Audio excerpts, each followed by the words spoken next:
song is called Asynchronous Ontology for Dummies. Circles. But I'm trying Round it up. to Go. learn the song. There is no try. There's only do. Well, I don't know about the meaning crisis. Left, right, black, white, or other vices.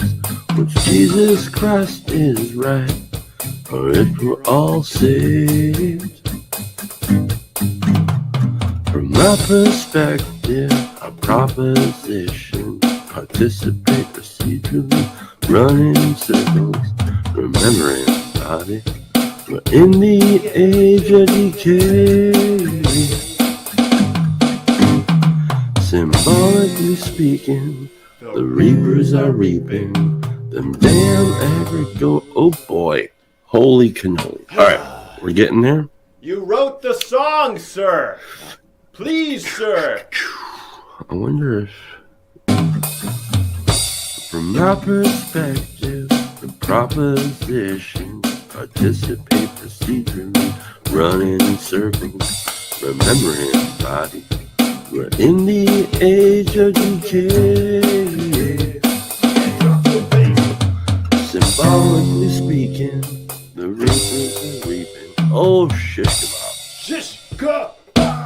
you know, tips my fingers. They go. Not this one. Kind of go.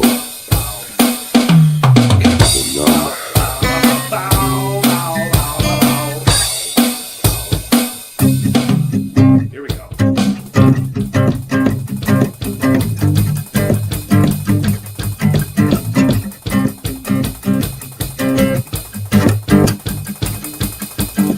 I don't know about the meaning crisis, left, right, black, white, or other vices, which Jesus Christ is right, what if we're all saved? From my perspective, proposition, procedurally learning, participate procedurally, running in circles, remember everybody, we're in the age of decay. Symbolically speaking, the reapers are reaping. And agricultors are whispering sweetly. We're all in the valley of the beat.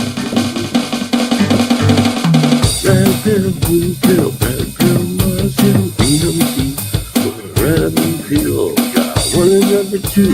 We're all the same damn thing.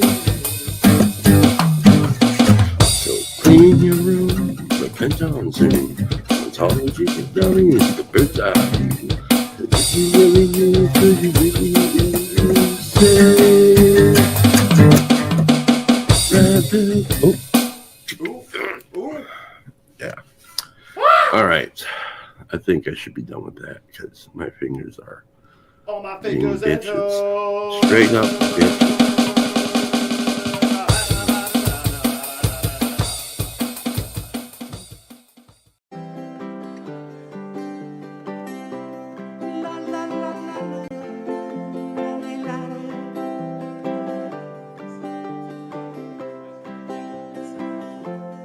Even the sparrow finds a place by your altar.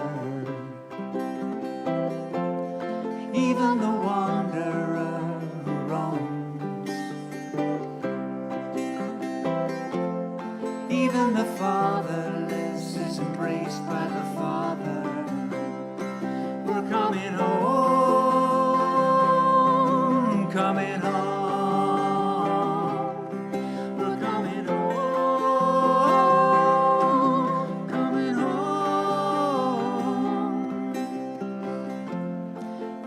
Sparrow finds a place by your altar. Even the wanderer who roams. Even the fatherless is embraced by the Father. We're coming home. They're coming home.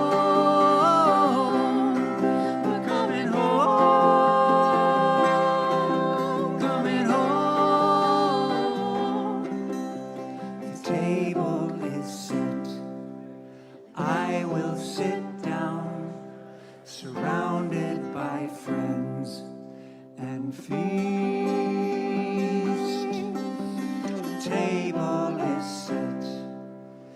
we will sit down, surrounded by friends and feast.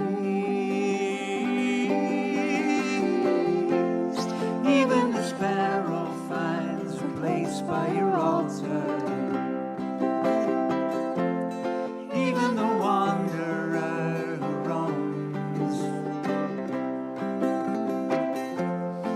Even the fatherless is embraced by the Father. We're coming home. We're coming home. We're coming home. Coming home. We're coming home.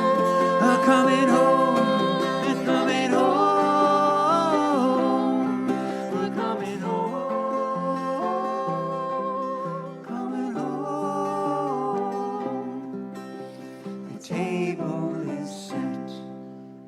We will sit down, surrounded by friends. Good morning, good afternoon. I believe the author of that song is Peter Tigelaar, and he was playing the instrument. This was at the Synodical Worship Service in Ancaster, Ontario, Canada, at Redeemer University.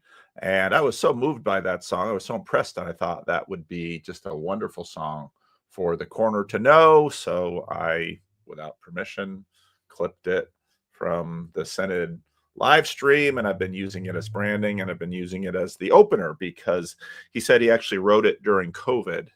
And with all of our talk about domicide, I thought it would be a good thing to do. Now, this is our Friday estuary style conversation live stream, and we have some new people and we have some veterans. And then actually, Neil texted me this morning and said, Henry, who usually has to work on Friday mornings and thinks that, you know, he can never get on the screen the same time as me, because so people might think that Henry and I are the same person, said, oh, Henry's not working this morning. So I said, okay, we'll have a little bit more.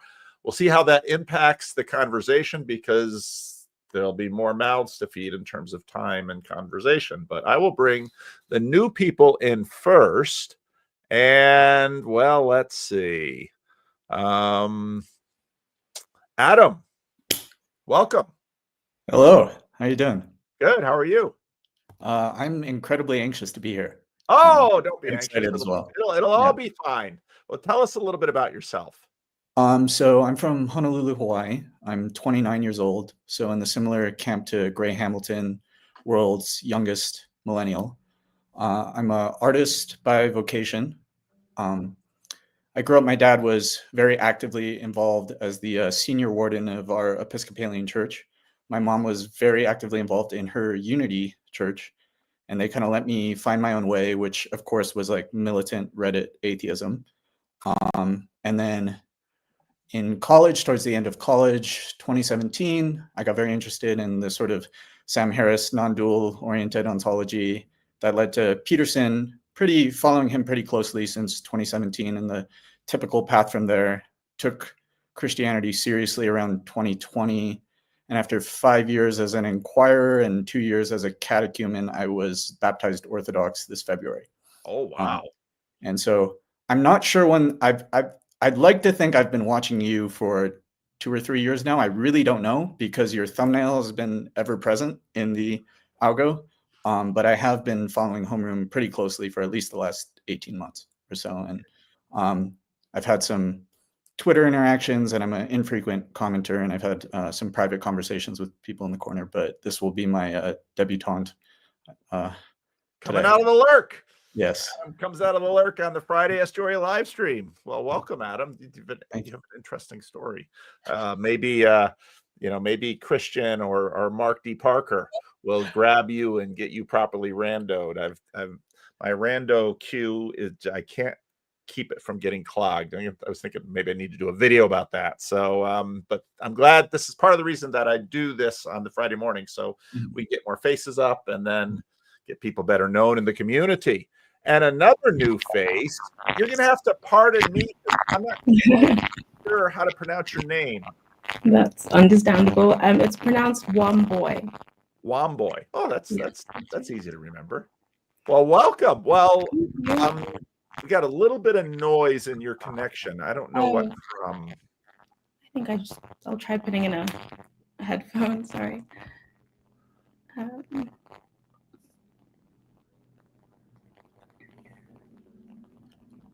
Sorry. It's okay.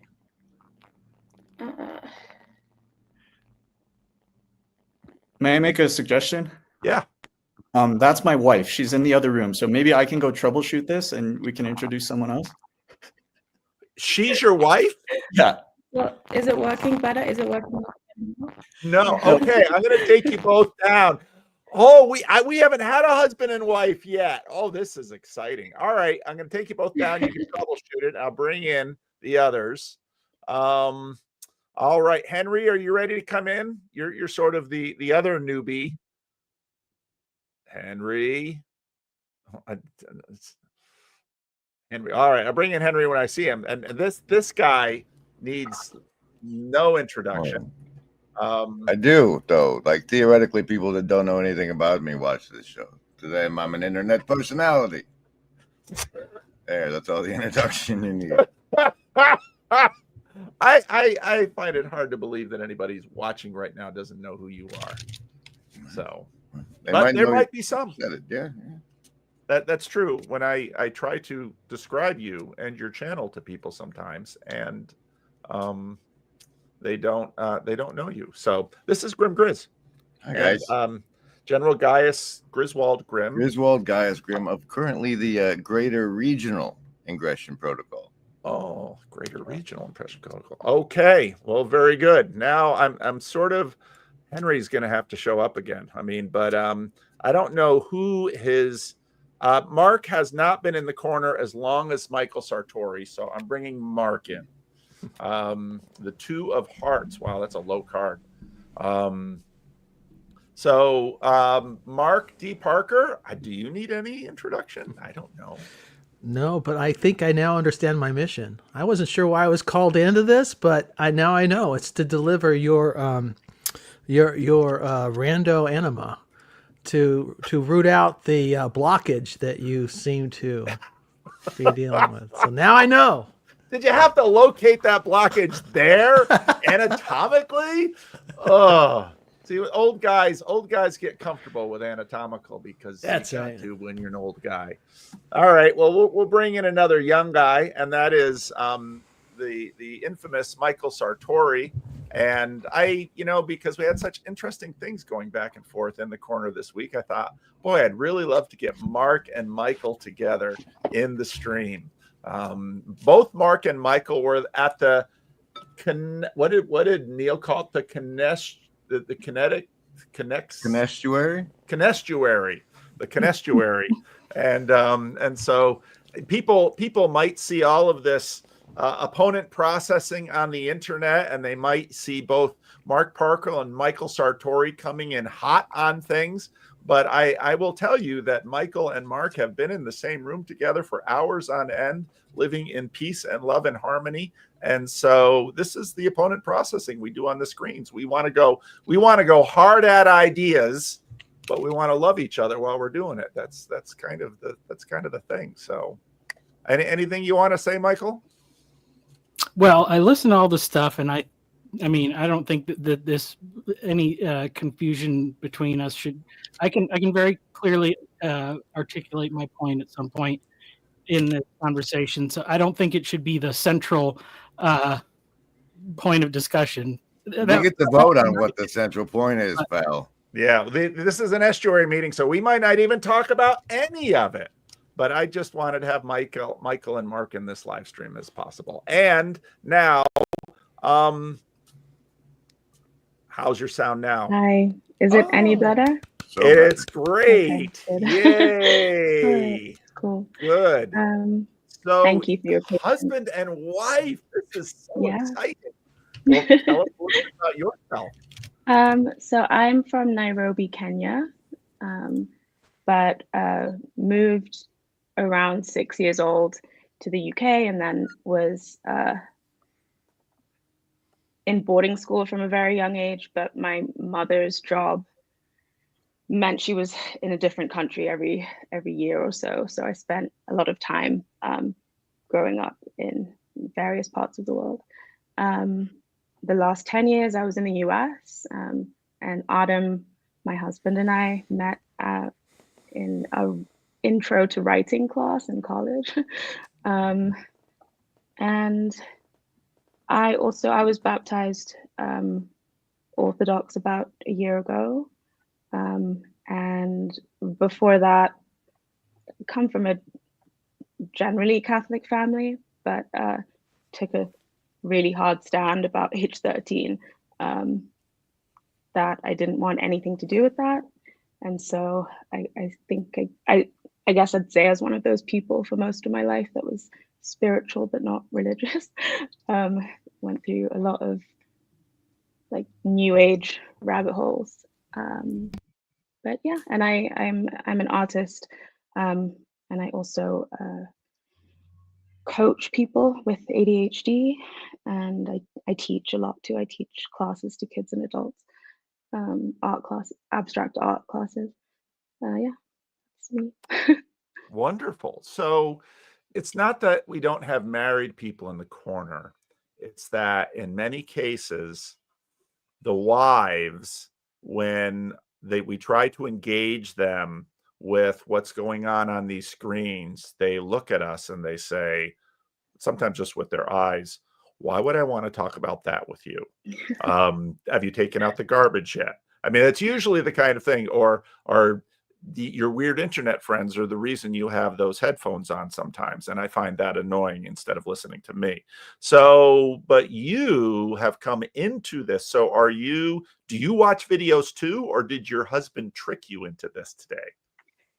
I would say he tricked me into watching the videos in the first place. But no, we were together when we saw that there was space to sign up for it, and I said, yeah, why not? I think it's I'm very, I guess, new to I've watched a lot of videos, but I definitely don't participate actively the way that he does. But no, I'm excited about this. I'm a big fan of yours too. Oh, well, thank you. Well, I am super excited that you're here. Now, let me get your name. Womboy? Yeah, that's right. Okay. All right. I've written that down. I will try and do. Now I've got my order messed up, but I'm going to go with the order that I have here. And I've got Henry in the back room, and Henry has gone. So Henry's just going to have to get in if Henry gets in. So anyway, let's, most of you know how Estuary works. We've just done the introductory round. And Henry, he's got a great rando on Christian Baxter's channel. It was a really wonderful conversation. I recommend that you listen to it once Henry comes in, if you don't know who Henry is. Very interesting story. But after the introductory round, then we pitch an idea to the group in the second round, and you can pass if you want to. But then we point to an idea that somebody else has pitched in the third round, and I sort of tally those up.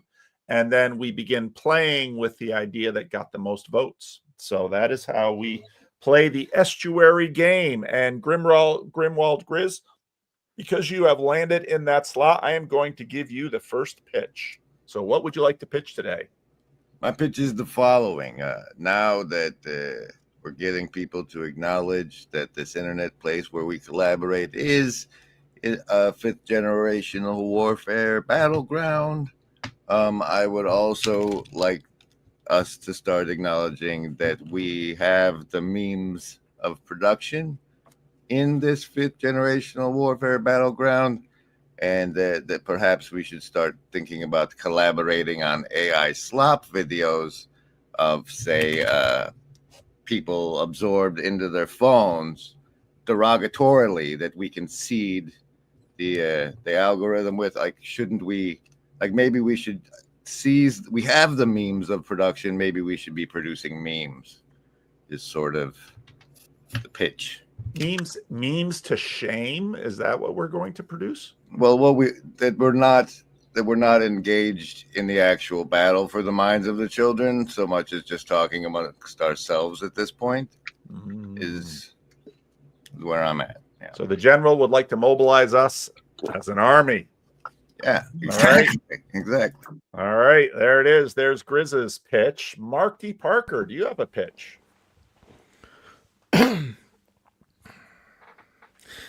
Well, 1 Corinthians 4:15. For though you have countless guides in Christ, you do not have many fathers. This may somewhat dovetail with grimgriz, but this week, what's his name? Morris, a Gateway Church founder, one of the largest mega churches in the country, pleaded guilty for child sex abuse. And I think this is the age of many guides and few fathers. And I'd like to explore that. And I don't think we can do constructively what Grim wants to do unless we sort that business out. Very interesting. Right. I just had to bring up my Bible software. Many guides, but few fathers. All right. There is Mark's pitch. Michael, do you have a pitch? Well, you said I put out a lot of interesting stuff this week, so I'm going to pass, and you have to pitch what you want to talk about from my interesting stuff. I mean, you can wait until your turn, unless you had another pitch. But that is a very crafty pitch because I usually pass. Now I'm gonna, because I don't know if I can pull to mind, because part of the reason I make videos on commenting on other videos is when I watch the video a first time, it's like, ooh, but then I don't take notes because I'm usually doing something with my hands. So then I go back over the video and then I can point to it. So you had in your against Paul Kingsnorth video, you were talking after you got done with telling us why you don't appreciate what Paul Kingsnorth is doing. You started talking about something that really connected with the Neil Rod Hair video in terms, and I don't remember exactly what it is. So, but it was really spicy, and I was planning on going back to it this week so I could revisit it. And now you ruined it, Sartori, with your masterful off the top rope pitch. So we'll see. We'll see. I might have to pitch if we don't get enough pitches in here. Oh, Henry, are you in? I got my. Come on, Henry. Henry is in. Good. So we'll have another pitcher. Sorry. Hi. Welcome, Henry. Glad to be here. Thanks for the invite. Yeah. My pitch, you don't have to pitch yet. No, just intro. We're going to let the happy couple pitch first. Oh, okay. Womboy, do you have a pitch for us? Yeah, it's the vague beginnings of a question, but I've been considering watching some of the content I'm drawn to and consume, how there are certain people who seem very adept at drawing from the well and like sensing symbols and patterns in the culture, but then go on to try and interpret them in a way that can kind of go off the rails. So it's kind of like, what's this in a healthy community or society and in healthy discourse, what's the role of the oracle, and how do like oracles and meaning makers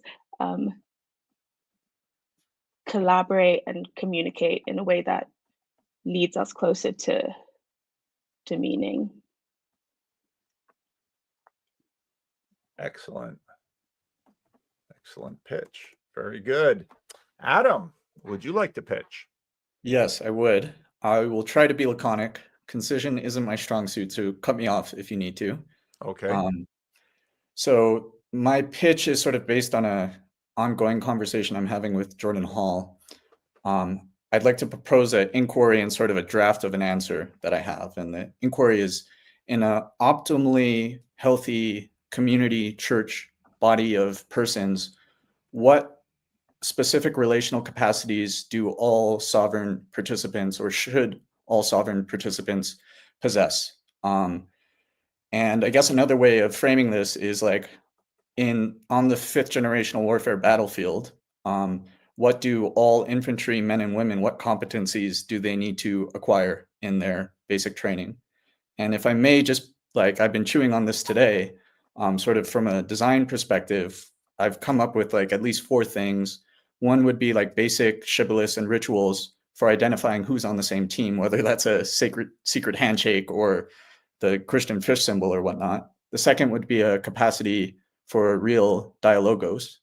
The third would be the willingness and will to participate in explicit binding rituals. And of course, in the Christian world, that's liturgy and Eucharist. And then the fourth would be sort of Rafe Kelly's grief as deep embodied capacity and the ability to extend that capacity for grief relationally. And in the sort of colloquial therapeutic New Age space, that might be something like holding space. So that's just a propositional list that I'm sure could be edited, revised, inverse, turned upside down, deleted, but just something I'm chewing on.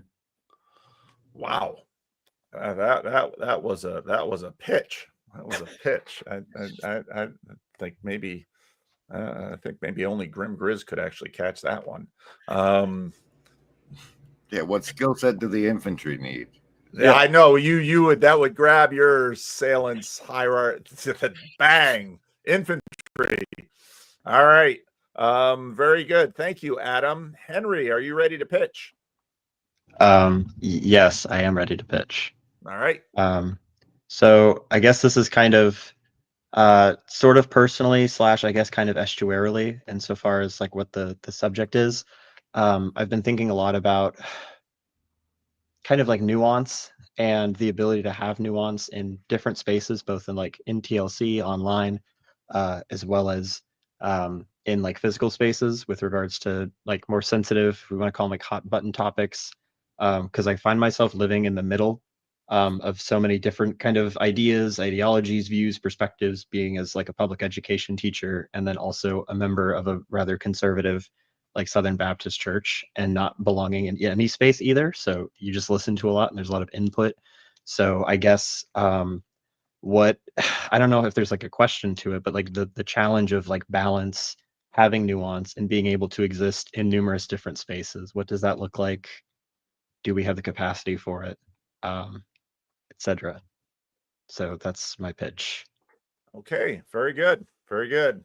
I'm going to disappoint Michael Sartori and pass because I think there is a huge menu on the table. And I think Michael Sartori is very capable of bringing ideas into the conversation. So I won't worry about him. Now we're going to point. General Griswold Grimm, what would you like to point to? How if we play with Henry's, we get to Adams, and exploring Adams leads us to Womboys. Just so what the overall theme would be like roles of individuals at what layer of different when I say layer, I mean in what environmental layers and roles are emerge in the group as a weave of those three. That's my point. All right, thank you, Grim. Mark, what would you like to point to? I guess I'll go straight down the middle with Adam because I'm not sure Jordan Hall's description of the situation is quite right, but it's a discussion worth having. And I think talking about what are the skill sets needed to navigate the future, worthwhile discussion. All right. Michael, what would you like to point to? Okay. Well, I like Henry's. I feel like that's something where I can say I've figured out how to do that reasonably well, not fully satisfied with my ability to always satisfied with my ability to reside within various groups, but being heard and understood, not always quite so much, which I think is, I kind of want to point at what Womboy was saying too, because I think that's the thing. I draw things out and then people go, what are you talking about with that? So All right. Womboy, what would you like to point to?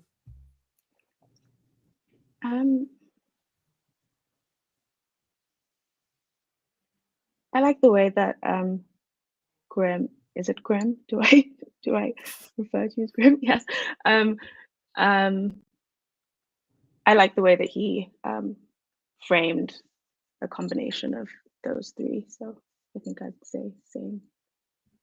All right. So you're pointing to his point rather than his pitch. Yeah. Yeah. All right. Adam, what would you like to point to? I think in a similar vein, I see a sort of triangulation between Mark, Womboy, and Henry's points.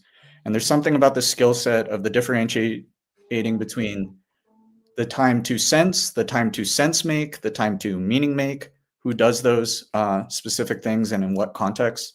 I think that's a difficult relationship to untangle, and it definitely has direct practical implications if we want to take on this 5G warfare frame.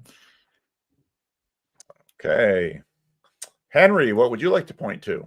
Can I get a brief recap of the pitches as I was hauling a mattress up an elevator in the middle of the pitches, please? Grimgriz would like us to create AI videos to shame people out of their cell phones. Mark Parker had quoted 1 Corinthians 4:5, while you have many guides in Christ, you do not have many fathers. And he referenced a megachurch pastor who was being charged with sexual abuse. Michael Sartori wanted to point back to me, and I demurred.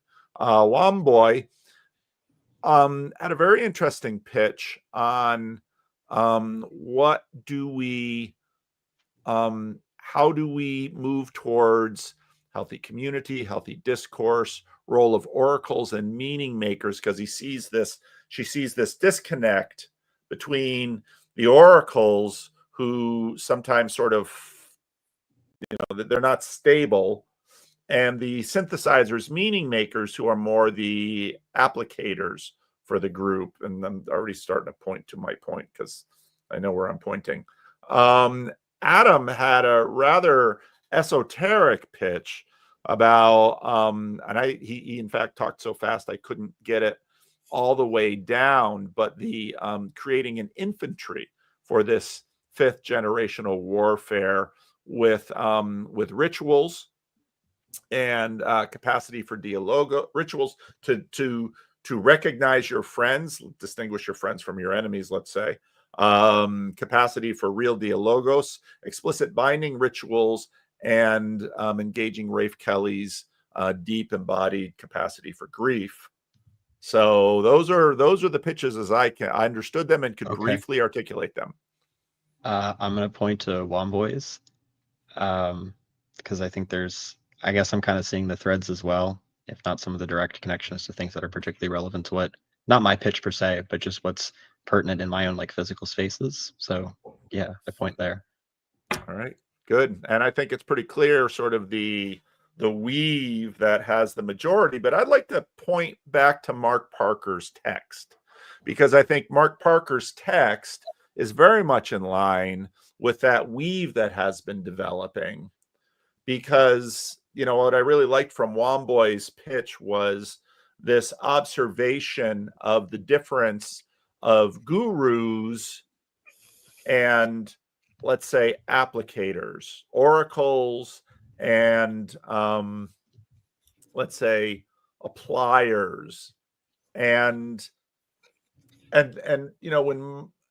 guess what I'd like to ask is, we have sort of committed the sin that Chesterton points to, that I made the video about heretics, that we want to make progress, but we're still pretty vague on what we would like to progress towards.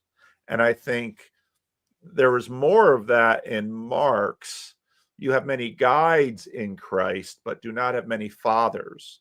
And so in Mark's verse, Christ is clearly the telos, the end point, and guides are, well, they're people or ideas that are there to orient us.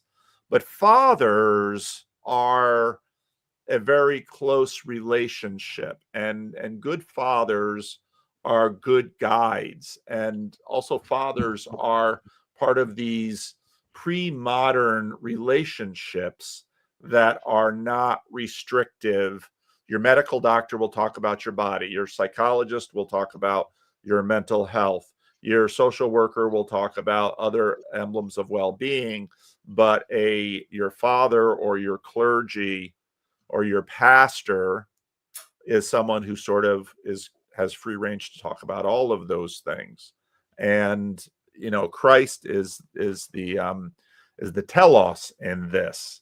And so that's why I was sort of taken by kind of a combination of Womboy's pitch and very much seeing Mark's pitch in that frame. So maybe let's start with Womboy and flesh out a little bit more of what you were thinking, and then we'll just go. Okay.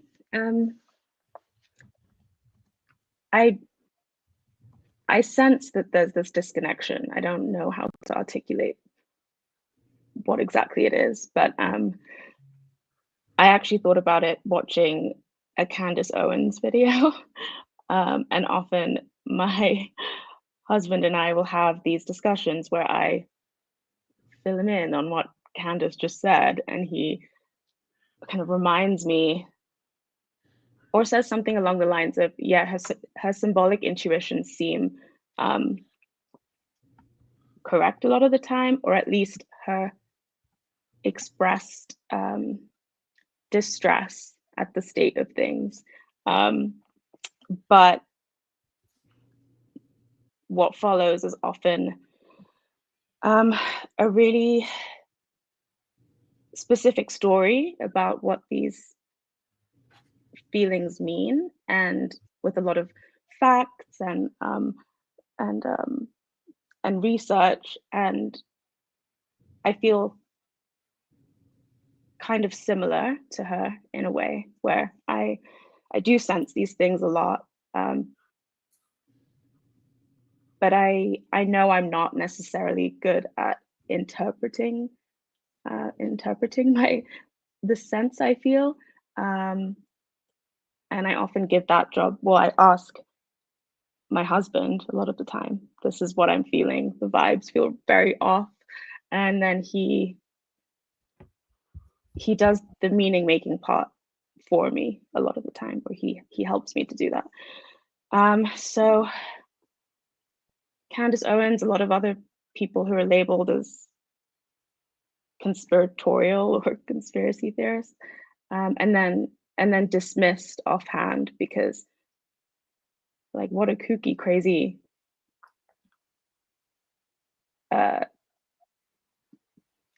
story you just told about that thing. So rather than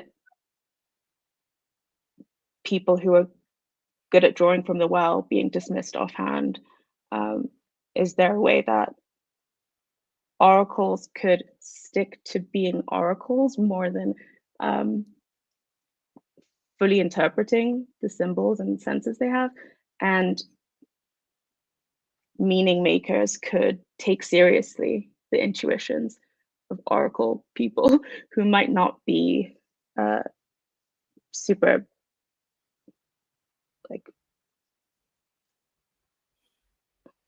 good at explaining exactly what it all means, but are pointing to something and expressing that that something is a really big deal. We need to pay attention to it. I don't know if that made sense, but that's okay. Mark, I kind of connected your pitch with Womboy's. Was that correct? Do you think? Was I on the same track with you? Yeah, actually, I didn't see it initially, but I think you're right. I didn't see it the way you saw it, but I think you're like the first person I've met who has good things to say about Candace Owens.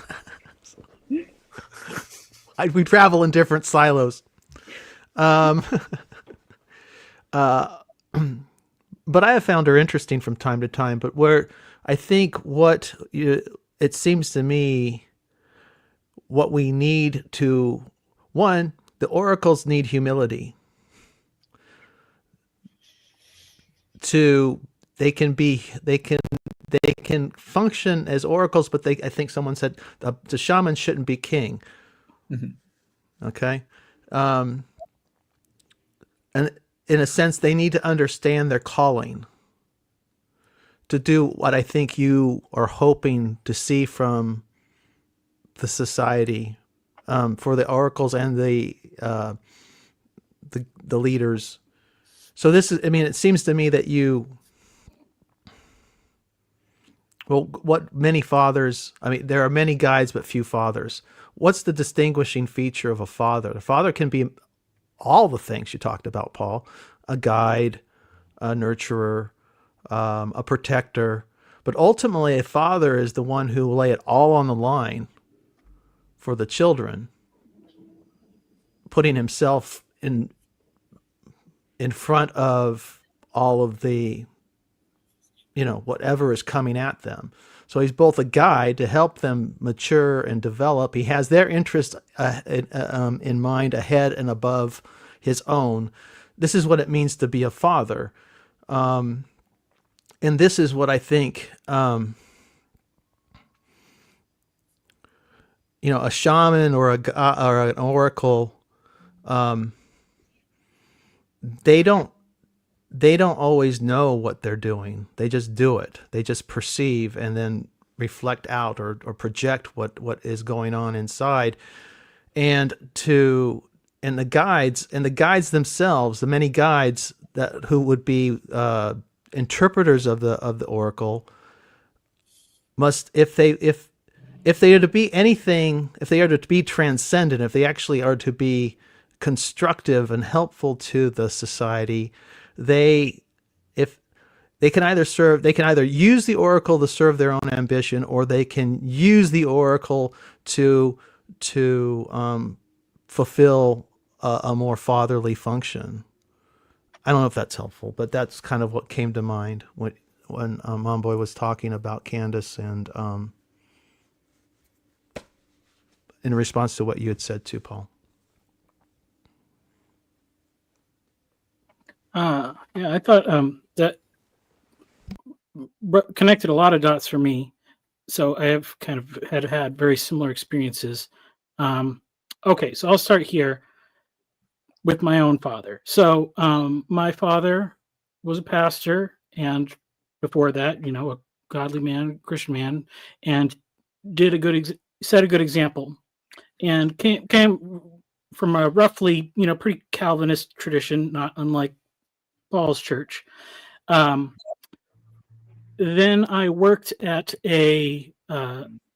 went to and worked at a Assemblies of God church for like 15 years, which is a very different theologies, Arminian holiness, the thing that Mark has it's his roots, and what is kind of the tradition that he grew up in.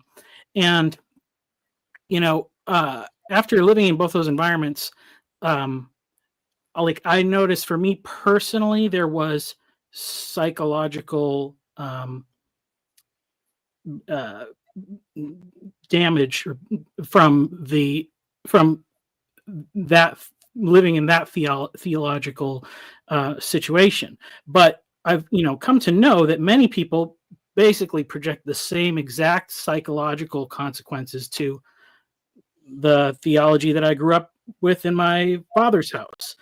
And the difference was, like, why do some people perceive that one as like damaging, and I perceive this one as damaging? And it's the embodied example that I had that put before me.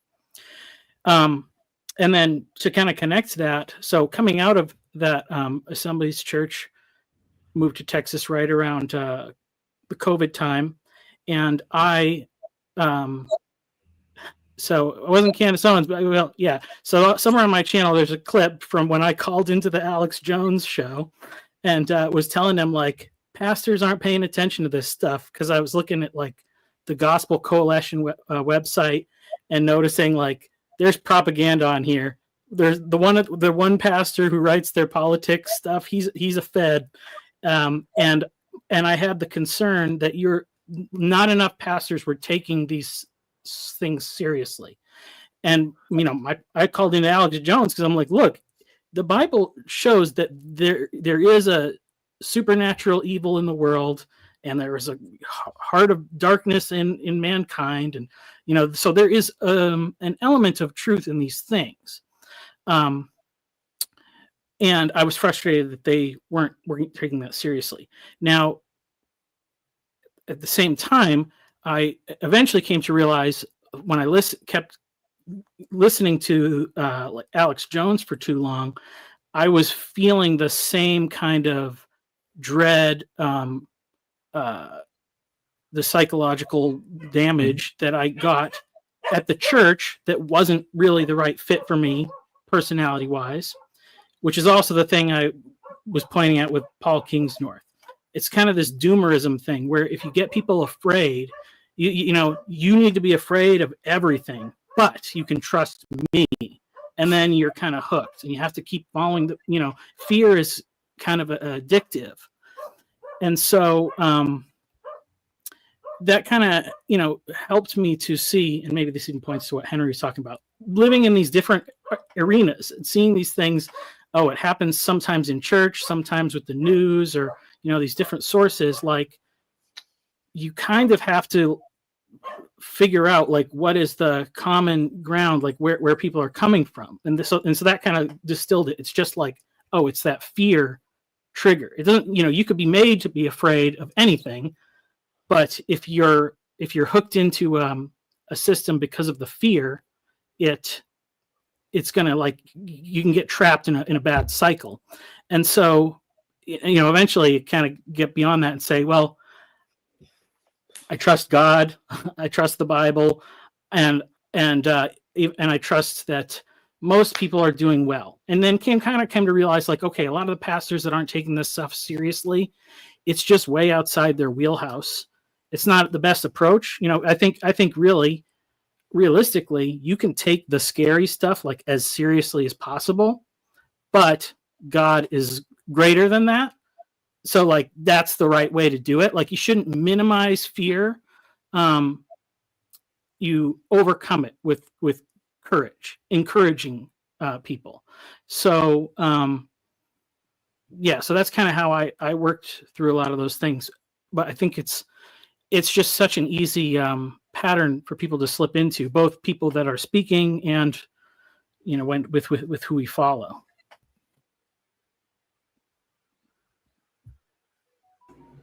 I want to come in and say that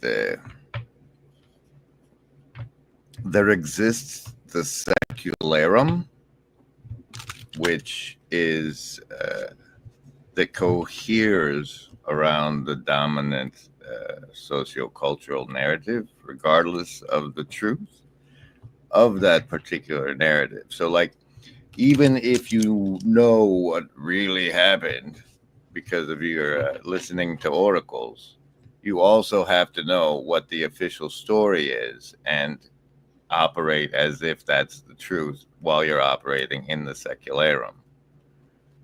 And that's, I think, an easy, at least one of the first primary arenas that Henry was talking about in which things operate. I can't weave fathers into that at all, because me and most of the people probably grown after the 80s have a deficit in that department, which might be an opening for a role beyond, because like even if you go into church these days, that's still the secularum. Like you, you don't bring your conspiracy stuff in there. And like from what I've seen, it's just go. It's like instead of going to the movies, you go sing and worship, and it's not really a spiritually formative experience at all. And meanwhile, you're getting 4 to 6 hours of set worship in every day. So I don't know. Those are some thoughts.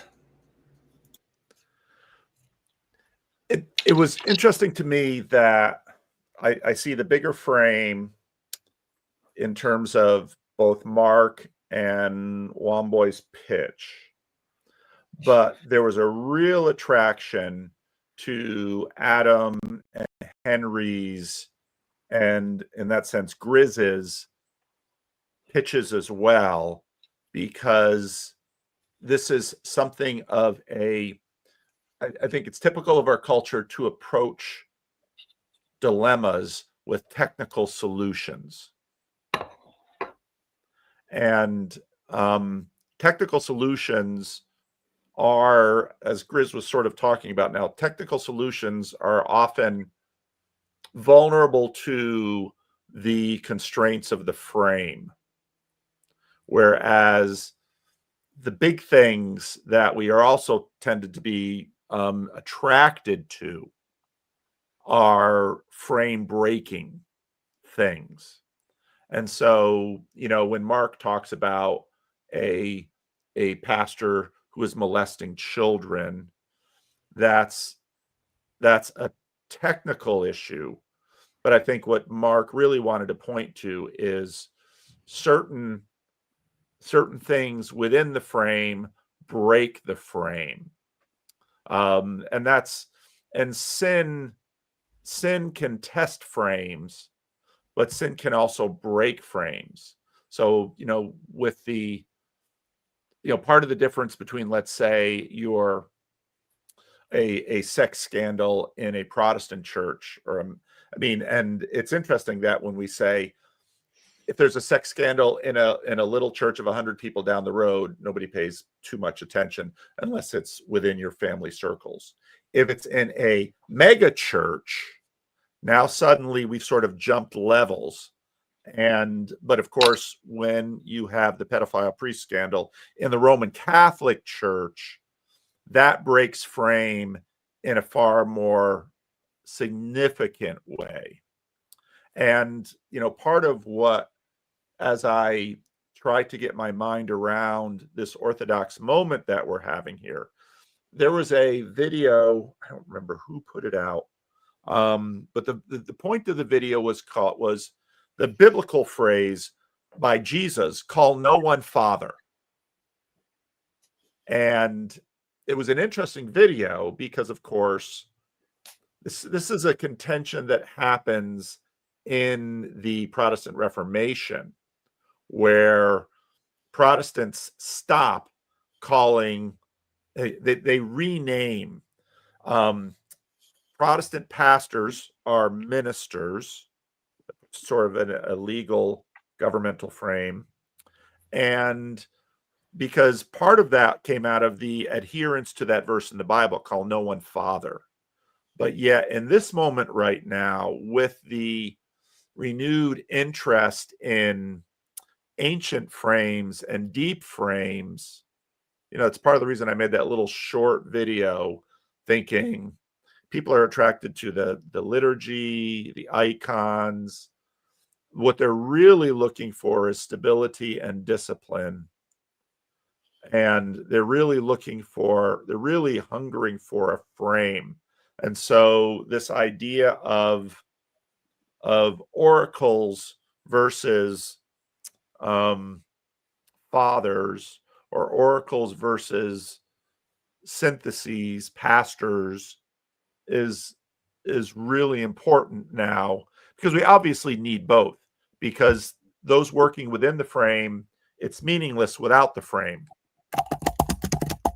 But what you do in the frame depends, that is going to help you navigate to the telos, what you're pointing to.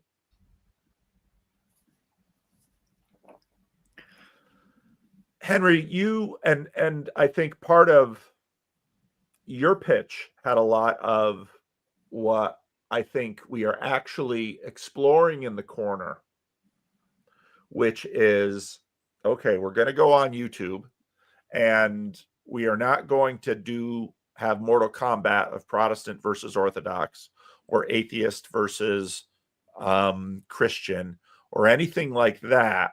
And I got that in Adam's pitch. I got that in Womboy's pitch too, where what we want is wisdom and skill in the tactical, because we're sensing that the people in my Southern Baptist church would have no idea what I'm playing with on the internet.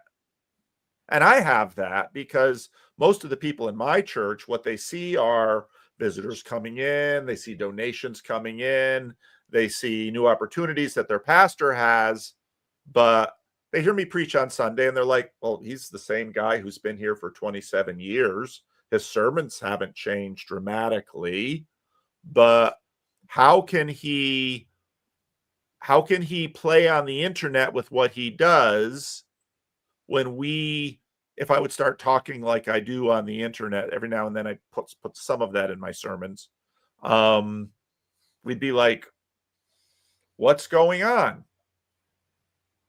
So talk a little bit more, Henry, about, oh, sorry, Michael. Talk a little bit more, Henry, about your pitch, and because I think it's deeply connected with what Adam and Womboy have pitched. Sure. So some of this comes out of, I guess, just living in the corner, as kind of already established. And I've kind of talked about it with like Christian Baxter briefly. And when you live in a bunch of different like what's it called? Realms. I don't know how to describe. When you live in a bunch of different realms and you come into contact with a bunch, a lot of the lines of like what is how things should be and what is not how things should be become extremely blurred or almost completely wiped away. So kind of growing up in a very conservative space, a lot of the more like liberal social politics, even with regards to like gender and all that, were very much like strongly like existing in the forefront, especially in like late 2010s. So like, same-sex relationships, like budding transgenderism, gender identity, like in the conservative church and like in the spaces I've been in for forever, like it's a no-go, right? And then usually it's very much like, this is sin, this is like see Sodom and Gomorrah, see like this is not good. And right, the general disposition is a negativity towards it. And so like because of doctrine. And then I hit university. I met a bunch of these people in the program who are completely on the other side of the silo, or like in a different silo, if we want to use Mark's terms. And living in that realm and in that space, simultaneously then adopting a new church which has the same cultural values completely. I almost got like red pilled, black pilled as like a late high schooler, early college kid. And like that didn't happen. And so instead of like taking a red or a blue pill, I find myself in the middle where it's like, okay, I have these tensions of which I probably do for the most part adhere to most of the principles of like the culture that I grew up in, church wise, family wise, socially wise, but it's extremely difficult to, or maybe it's the idea of like practice versus what's spoken. We've talked about it before, like you've talked about it here in the corner of like what is said versus what's actually embodied, because what's embodied is far more neutral, if not more, probably more like liberal centric or more tolerant and stuff. And so there's some of that tension, and that's a nuance in of itself, and that's a nuance in either field, because I had friends that I knew who were non-gender conforming, etc., in the college and in the College of Education, and they were well aware that I was a churchgoer and all this stuff, and they're like, well, we like you because you're not an asshole about it. I'm like, oh well, like that helps, right? Which that's the way they described it. So like you live in that space, and that tension is somewhat resolved there, and that nuance, but then I don't know if that always gets to be lived out or like expressed properly in the other realm too. Like if that stuff gets presented, if the discourse, like if what is practiced, this tolerance and ability to just kind of hang out with everybody and be a Nick Carraway to everybody, like is that ultimately then going to be received by everybody or adopted by everybody or taken well? Like, yeah, I will hang out with, people in the House of Woo. Now, I'm not throwing Mark under the bus, but like everybody that I know would not like the House of people I'd like. We're like, House of Woo is kind of weird. I don't know, Henry. It's a little whack. And I'm like, I don't know. it's fun to vibe there and play in that space. And I have friends in this other space and these other places. I feel like I just lost the plot, but I was just kind of explaining the background, I suppose, on this. But like all these tensions exist, and I don't know if it's difficult per se to be like yourself existing in these tensions, because I've done it okay for years now. But I guess, can that be like replicated? Can that be adopted by others, I suppose? Can I ask you a question, Henry? Sure. That might advance this. So what I hear you describing is existing, you said between realms, I could say between worlds, and I think actually across ontologies is probably the more thinky-talky way to put it. What I want to ask you though is like, what's the worst thing about existing in that way for you? Like what's the most challenging part? I think everything's compartmentalized for the most part. And it's been decompartmentalized at least once. There was like a blurring. A friend of mine that I work with was like my +1 to like a New Year's Eve party with my like complete. It was interesting from work, and I was like so like on edge about it the whole time until like things kind of like died down. I had like a glass of wine in my system. But I think some of that is when these worlds do collide, and you are a neutral agent that can't exist, not everybody's going to be able to do that, or there's the fear that not everybody can do that. So I suppose the most difficult thing is the compartmentalizing, and like it's pretty easy to keep them in the boxes, but I don't know if it'll always stay in the boxes, or if it always should stay in the boxes. I guess that's another part of the challenge. Does that answer that question? It does answer the question. So I mean, what I hear you saying is there's something like a lack of unity and a lack of wholeness, or maybe even like wholesomeness. I'm not really sure what that word means, though it gets thrown out a lot. And when I hear you say, I'm not sure if this can persist, I'm going to pull a Jordan Hall here, but like I'm of the belief that reality is, truth is, and so it simply can't exist. That ontologies that can't attend or members of ontologies that can't attend a cocktail party together, or a New Year's Eve party, whatever it was, comfortably, that doesn't seem like a sustainable way for a society to lay itself out. So you did answer my question. Those are just some thoughts on what I heard. Okay, cool. Well, what I heard your pitch getting at, Adam, is when we're looking for, let's say, rules or techne, we tend to look for something that is actually abstracted from the person. Here's this, I watch what someone does, I put it in a rule, and therefore I can give it to other people that they will replicate. And so in that way, there's something a little machine-ish in that way. While, part of what makes Jesus so compelling is that Jesus, he eats with sinners and tax collectors. That gets him killed. But you don't get the sense that he's sold out to the Roman way, which is the fear that people have with respect to Jesus' comfortability with tax collectors and prostitutes, because they are participating in the corruption of Israel towards the Roman way, which is what the first century culture war is about. And so Jesus seems to be able to transcend these things. And so Anabaptists tended to try to read the New Testament as these are, so the rational side of the Reformation tries to read the New Testament as sort of rules. The Anabaptists try to read the New Testament as sort of practices. And Jesus frames it as discipleship. And you can distill rules and practices from discipleship. But again, you've got the relationality with the Father. And when Jesus is questioned again and again in the Gospel of John, he keeps pointing to, I do what my Father, I'm in alignment with my Father. Mm-hmm. And in that way, Jesus sort of is able to transcend and talk to anyone. And although he will be there will be attempts at canceling him, and crucifixion is sort of the radical attempt at canceling, which doesn't work. But that then gets into what I think all of us are trying to do, because we have a sense that not only is Christ the goal of our mission in fifth generational warfare, but he is also the model for how we navigate this fifth generational. And right there in his story, he sort of undoes third generational warfare, because he makes it clear kinetic warfare can't kill me. Nails and asphyxiation won't cancel me.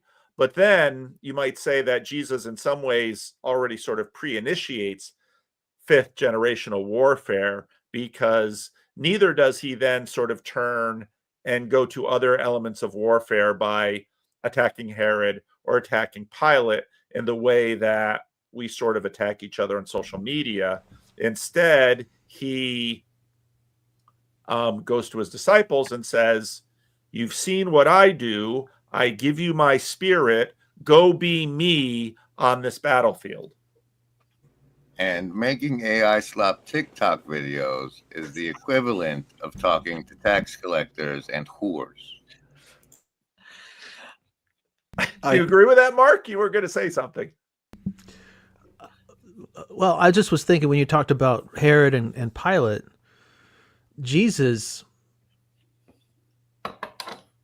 even as they're basically deciding whether or not to crucify him, Jesus dismisses them. You only have whatever authority you have has been given to you by God. And so, and because they're outraged at his silence, to them, he isn't silent to the prostitutes and the tax collectors. He'll talk their ear off, it sounds like, which is really cool when you think about the game Jesus is playing, and which makes me, the way Jesus, that dichotomy makes me very suspicious of the whole Jordan Hall frame, which maybe I just need to talk to Jordan Hall at some point to try to understand it, because you can't fight a damn war if you don't know.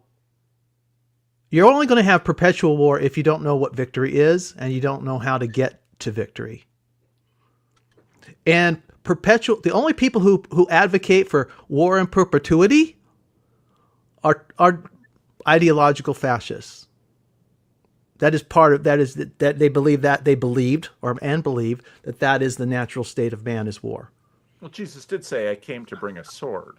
I mean, Jesus is really interesting on this question of what metaphor shall we use, and then the Apostle Paul follows up on it. And for an end, of course, right? And we don't battle with flesh and blood. War is the end. That is, war in perpetuity is the fascist aspiration.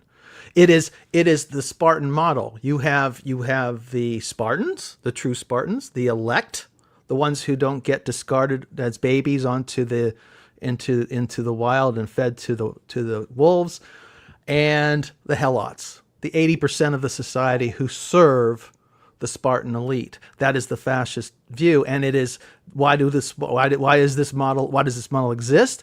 It is to service war in perpetuity. Okay, because this is what a Spartan is. A Spartan makes war. A Spartan doesn't farm. A Spartan doesn't make art. A Spartan doesn't do religion. A Spartan kills. And he oppresses. Jordan Hall, if he doesn't want to fall into that trap, must understand what is the purpose of being in Christ. And he's brilliant. I'm not fully convinced he understands that yet. Mark, we're going to be at war so long as we grow up beside the tares in the kingdom where the prince of the air. No. You can have the war within you. Is the war in you, or is the war without? Be in the world, but not of the world. If you internalize the world, yes, you will be at war. But you can be at peace in chaos. You can And be on at opium. peace as the world burns itself down. Okay, let Grizz finish, and then Michael wants a word. The condition is warfare, and as long as we keep having babies being brought up in it, they're going to have to understand what's out there, the kinds of manipulations and tactics. And you can love the people doing it and pray for them, but they're still doing it, and you're still going to have to educate the children into the environment in which they're born. He must be born again. The questions that you're asking, Mark, in a war are highly dependent on your rank in the organization, because the guys on the ground they need simple orders that are to follow. The complexity of the thing, and I think that this is even some part of the thing to see in this fifth generational thing. Very clearly, God is doing different things through many different types of churches, and even some people who don't seem to be in parts of churches, and it's like the confusing thing that a lot of people are arguing on, with Twitter right now, is where do the Mormons sit in this thing, because they have a very different set of beliefs by a certain standard, but yet the actions that they do are a lot better than many other churches, and so even this is the thing to say, like, I can't go to the Wesleyan Arminian Holiness Church. It doesn't assist me in my role in this war, but those churches and the people who for whom that's the way that God communicates clearly serve a very important role. That's the front lines of evangelism and all stuff and all that. Like, I appreciate that greatly. And so I think the thing is that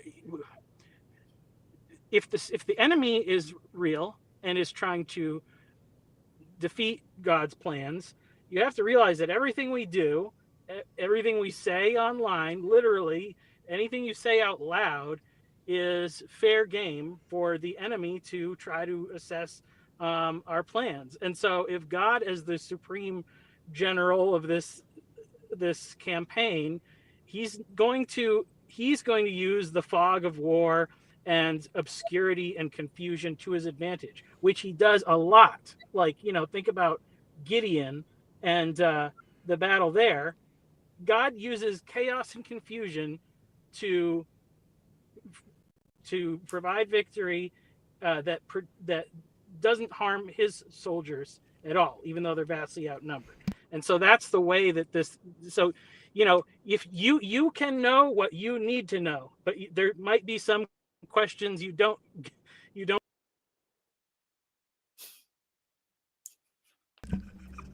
Some questions you aren't allowed to ask. Praise Jesus.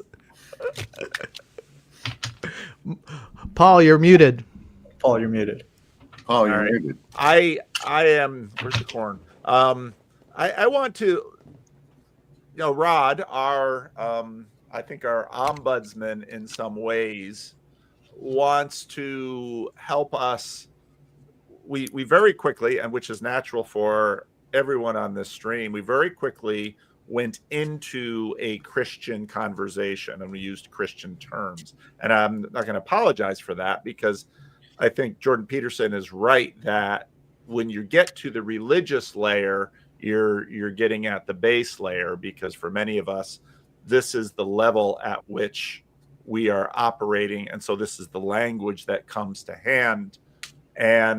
But I wonder can this conversation be had in a way that's intelligible, for sort of following up on Sam's video this morning, those who are living in the broader American, maybe moralistic, therapeutic, deist space.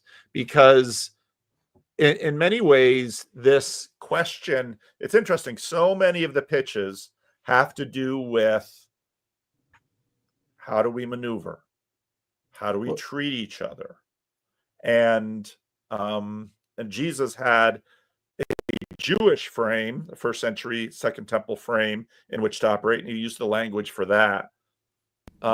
Is there a way to use language with respect to, and Henry, I think, deals with this, and that's a big part of Henry's situation, because he's in, let's say, an educational program, which in my experience is deeply steeped in this post-Christian language, because the Christianity has sort of been wrung out for the sake of pluralism. So if I didn't watch all of Sam's video this morning, but I think the case he was making was that moralistic therapeutic deism is actually on its way out.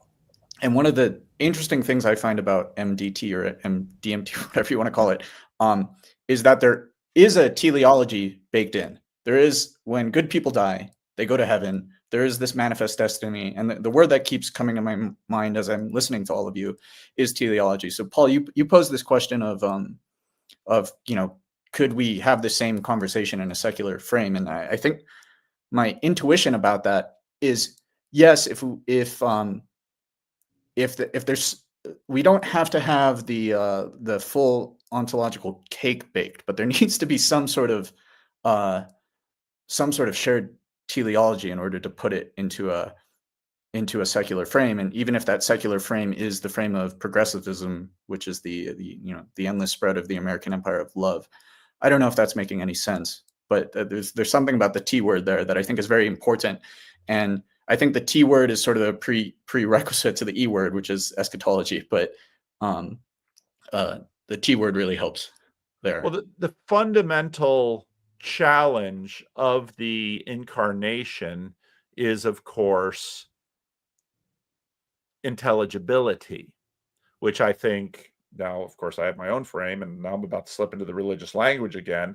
The whole purpose of the calling of Abraham, the creation of Israel, is God takes a 1,000+ years to create a container in which the Son of God will be intelligible.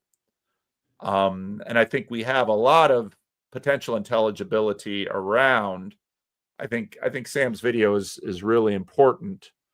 And I think the difficulty is that people have an intuitive sense of goodness. We know, I think Mark's reaction to warfare terminology is because of bloodshed, and Jesus quite famously heals the ear of the servant. So we're trying to missionary work is always about intelligibility. And of course, Christians believe that this crucifixion and resurrection then arrive at peak intelligibility, even though it's also mysterious. Go ahead, Henry. If we if we want to play like the MTD game with like language, at least with regards to some of my pitch, I think it's pretty easy to resolve it. It's just be nice and let whatever happen as long as it's affirmative. Like that's easy to do ultimately within those grounds, within those realms. The problem is for both parties, if I want to like put on the MTD role, I can do that just fine. But both parties are going to have some sort of underlying kind of foundations and principles built on something, who knows what, and eventually you're going to run aground in some other way. And so whether you're going to run aground against each other or like just have tension, right, within the MTD realm, like something else is going to come up. Losing my train of thought. I just lost it. So I have these underlying principles and beliefs, and I can do the thing of like, all right, just listen to everybody else's perspective and hold no stance. But what does that do to me as an individual, even if it's for the better of the other person, technically, right?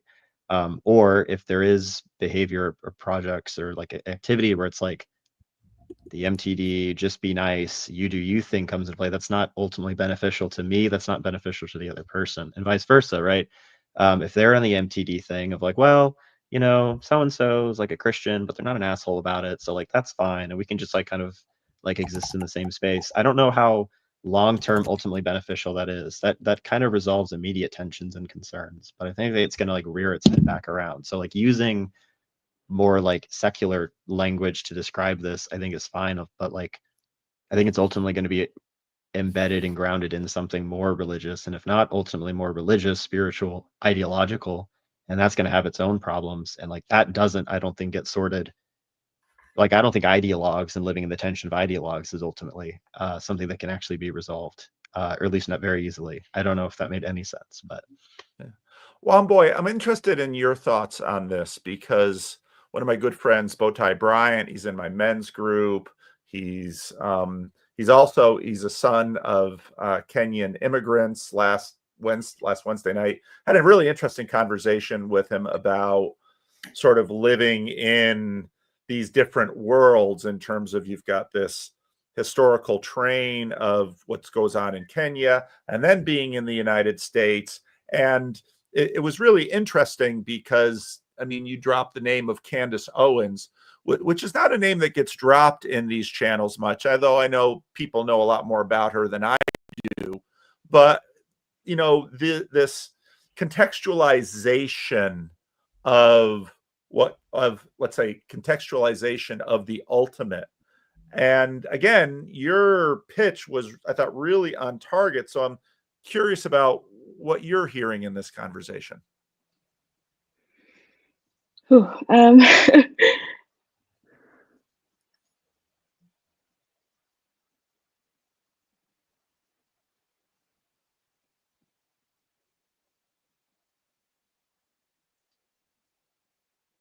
I guess I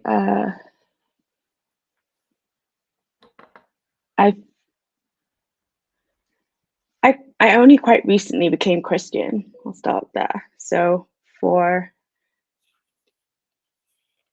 most But of you my did life, talk about walking away from Catholicism at 13. yeah, So that's it's true. not like, and of course, Kenya, that was part of the realm, the British realm. And so Yeah. there have been elements in here. And so you certainly walked away from something and then you went through catechesis. So Yeah, I was just going to say that life, well, nothing made sense before.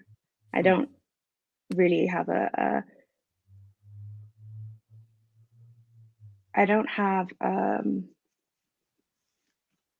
specific articulable reasons for why, but I know that the moment I was baptized and also like leading up to that, the predominant thought in my head and heart and body was just that, oh, it's possible for life to make sense.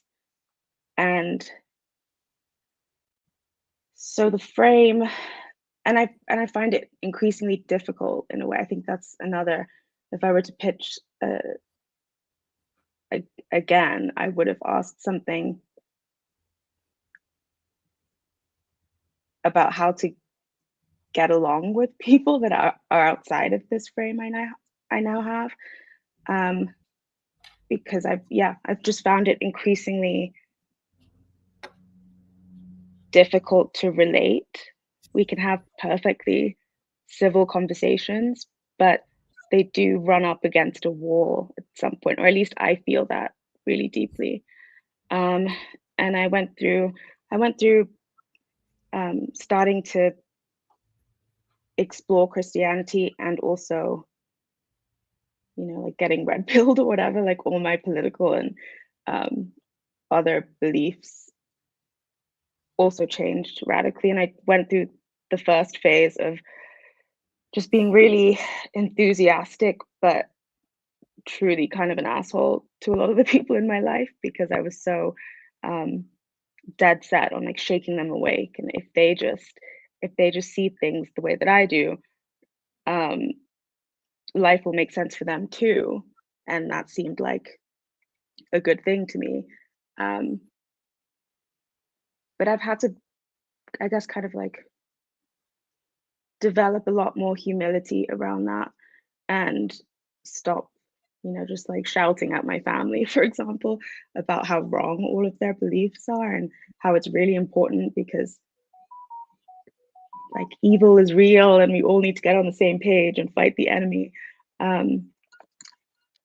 And I don't do that as much anymore because I don't think it proved to be very ineffective. But I must say that I'm struggling to relate in a deep way with the people in my life who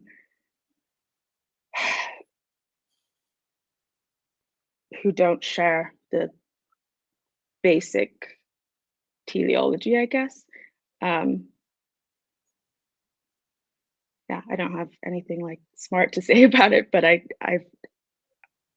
I'm finding it doesn't feel that possible to get on with the people in my life. And I think answering your question, to have the discussion in secular language is, I guess, possible, but it feels increasingly impossible to me. Because my friend, he just got married. He's 35. His wife is 35, and he took his wife to the East Coast, the American East Coast, to visit with his father and mother had divorced, and so his mother's family. And talking to him, just the multi-generational aspects, because you had generational things going on in Kenya, with respect to decolonization. And what's interesting in what we're working on here in America is a significant cultural transition that is underway. But for many immigrants, especially I think from Africa, where the 20th century and the 21st century have been places of huge change in some spheres, then I grew up in different worlds, and so I was always sort of a third culture person, but my worlds weren't that far apart. And we've got a lot of people who are growing up in worlds that are a lot more distant. And so then figuring out how to navigate that, especially when we started talking about steps and points and things like that. So thank you. Adam, what about your story? Are you going to say something, Grizz? Yeah. Since Adam's called for the teleology, I'm thinking that the teleology of the fifth generational warfare is the dominant background assumptions of the secularum, and that those, that's the battlefield, is to, because thanks to the knowledge of good and evil, we know that the enemy has enmity for the womb and life, and we've reached the point in the secularum where enmity for the womb is the norm, as part of the depopulation agenda, since all you labor breathers are being replaced by robots. And so that's just why I think that might bring some clarity to anybody who hadn't grokked onto that, is that it's because all this MTD weird reference they made is moral therapeutic deism, which is basically the post Tom Holland, you're more Christian than you realize. Really glitching. Moralism. What was it? And yeah, so in case that's what I'm saying. I think that's the battleground of this warfare is the background assumptions of the secularum. Well, I think the fifth generational warfare metaphor does, I think, connect to this question of spiritual warfare, because what we're trying to get back to is a question of what do we mean by this word spirit. And so we've got metaphors, in the 80s, this stuff was sort of worked over, this present darkness, some of those kind of images. Now we've got the entrance of UFOs as demons, AI demons coming through. And yet the language of spirit was never fully abandoned by any sector on the American culture scene. So I think we're wrestling with this. Connects with Griz's secularum in that peak modernity suggested that human beings were finally fundamentally economic creatures. That if you give them food, if you give them shelter, if you make them physically comfortable, then they will be happy and satisfied. And Dostoevsky in the 19th century very much got there and said, if you think that, you don't know human beings, because we, in fact, have a deep hunger for something that mere food and shelter and satisfaction of our animal desires, as the 19th century would say, does not satisfy. And so it's right there that Ross Douthat challenges Ezra Klein and says, how then shall we live? And Ezra Klein basically says, well, I think there are technical solutions. And again, it was Jordan Peterson that comes along and says, we have questions for which no technical solution can answer. If you can, let's say, remove death from, now they're in the same room. If we can remove death from, if human beings won't die, but then now we're saying, then what? Why do we live? And so then we have The Good Place and all of these things that say, no, it's only death that brings life. And I think that gets to Griz's point about the secularum, which is basically the lifespan of 100 years. And now we are saying, what is life for? The meaning crisis, nihilism.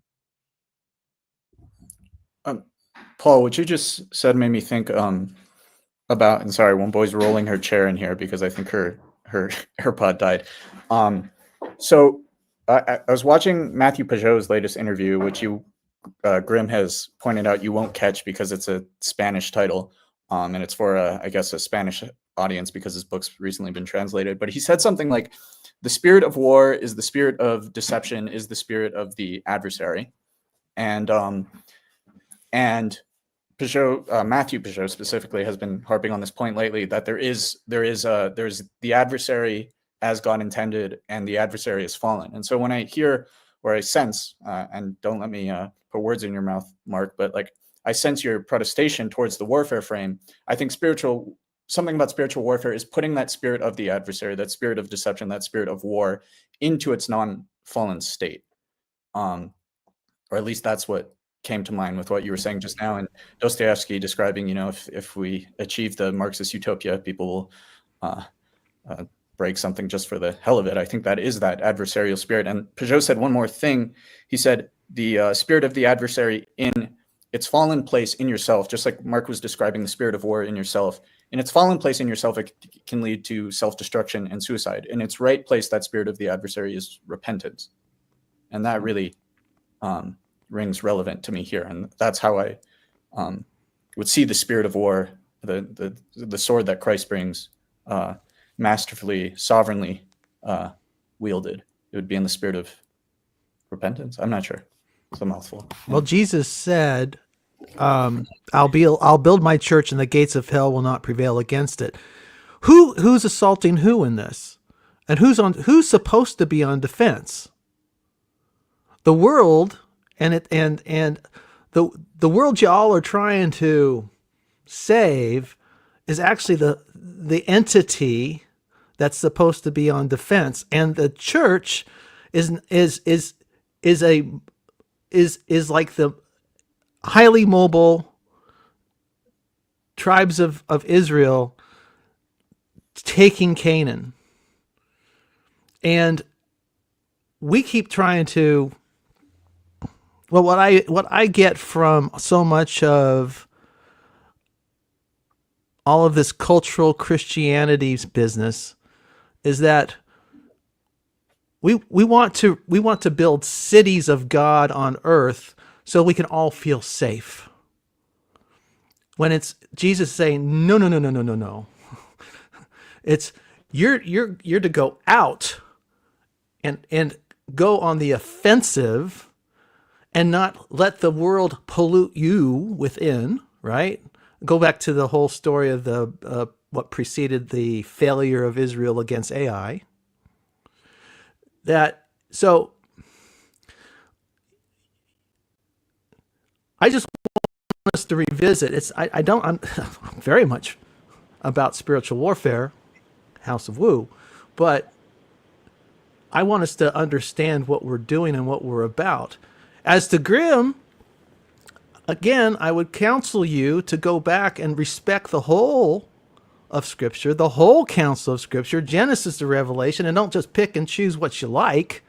Well, I like this Jesus guy, but that Paul is sus. Or the Old Testament is sus.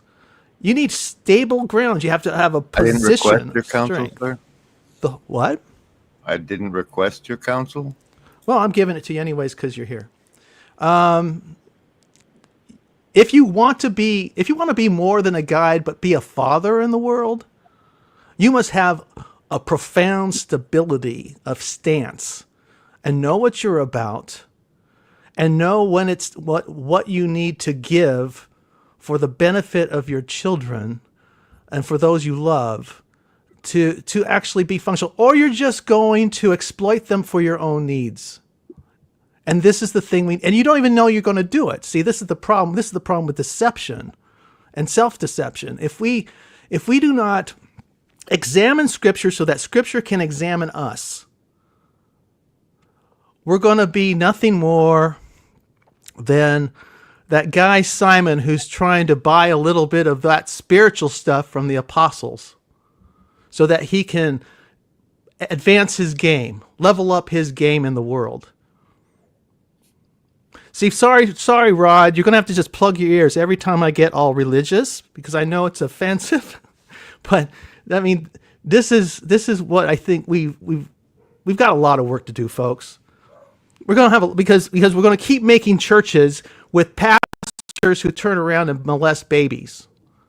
We got to the world is not going to respect us until we fix ourselves as a church, institutionally.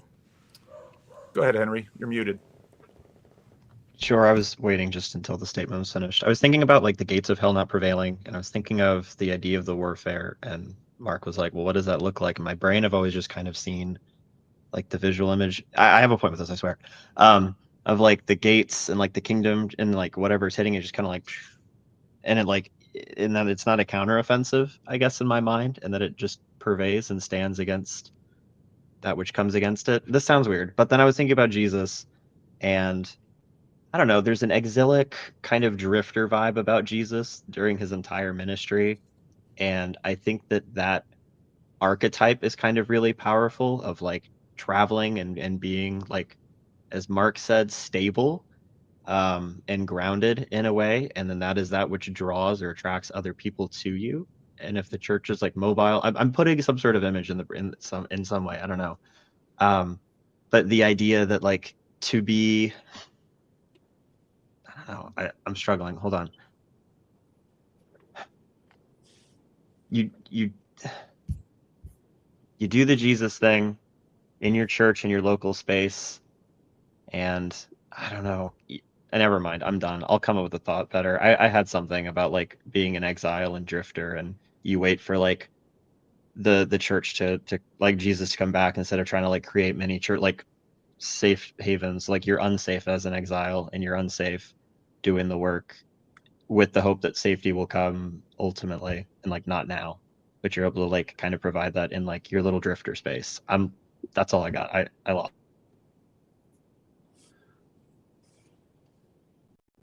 Michael Sartori, you got a thought, or you driving? Yeah, no. So like, I mean, I think the thing is, you have to look at what's going on at scale, you know, and it's like sometimes the swords are beaten into plowshares, and sometimes they go the other way. And like if you look at how is Islam growing so quickly, their mode is like it's evangelism, but then it's just tell everybody just get married and have as many babies as you can because this is a blessing to Islam. And they are actually increasing as the population of many nations. Now, like is there is the spiritual formation of those people that are being born in great numbers very deep or meaningful? Probably not a lot of the times, but it is effective in one sense. And like I think that the triumphalism of like Christian nationalists and things like that is very unrealistic, but sometimes that's an effective thing to get people to do those next steps of just getting married and having kids and thinking about your local community. As the children come in the car and show Dad his work. And Mark raises Free Willian wants to back in the day, Mark and I we didn't. I'm not worried about Grizz. I don't think Grizz needs a lot of protection from me. I've taken my fair share of hits and clips from grimgriz, so he can handle just a wee bit of criticism. All right, but I think there's, and this gets back into Rod's point, and this gets into the wholesomeness idea. One I think the most profound elements of Jordan Hall's story in the last few years was that he was not finally convinced by Christian apologetics. He wasn't finally convinced by arguments for the existence of God. Not that there's anything wrong with Christian apologetics or arguments for the existence of God. He had tasted of many different attempts to address the poly crisis in various communities all over the world. Now, he's got a very apocalyptic posture. But what was interesting for him was this vision of wholeness. And I think a big part of that vision of wholeness was exactly what we just saw momentarily with Michael, with his daughter coming in the car, and she had a little sheet of paper. And what she really wanted to do was show Daddy whatever it was that she produced when she was in school. And I think this gets to Grizz's It was a birthday invitation, an invitation to a birthday party. Oh, and now we're really knocking on Jordan Hall's door, because that's sort of what got Jordan in there. That beneath us, and I would say that this was, in Calvinist parlance, we would call this common grace. Beneath us, there is an instinctive understanding of a beauty of life that we get glimpses of. And in one of the videos recently, someone made the comment about the relationship between Christianity and childhood. One of the most important and profound things that Jesus did was let the little children come to me. Well, why was that profound? Because the disciples imagined that we need to preserve Jesus' time and space for the important thinky-talky things that have to do with, and they clearly did not fully understand what Jesus was doing at all.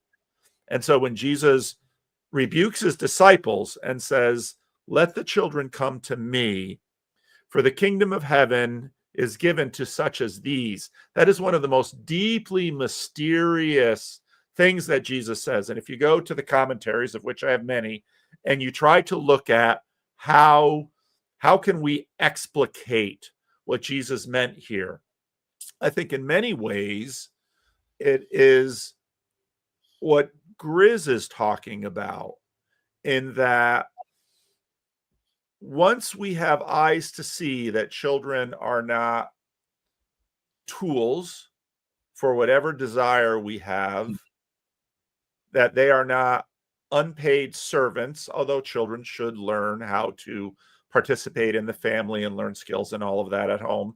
As a homeschooler with 5 children, I believed in child labor. They emptied the dishwasher. They cleaned up after the dog. My children learned to work at a very young age, not in a brutal way, but in a very loving way, because you're going to need to know how to do dishes and do wash and do all these things. But children are, I think, as Annie has said, what we do is we mold them and we guide them, for the kingdom of heaven is given to such as these. And so finally, we are going to have a compelling witness that glimmers, and often it is Jesus inviting the children into his lap and the church learning to do the same. And it's part of the reason why America has, and people instinctively do, but America has often said child labor laws, age of majority, all of these things we've put in because children are special and fatherhood is central, as is motherhood. But anyway, I wanted to bring that in. Yeah, woe to you, Gray Hamilton. You know, be careful how you treat the little ones, and sometimes that means little ones who are physically little, but sometimes that means those who are simple.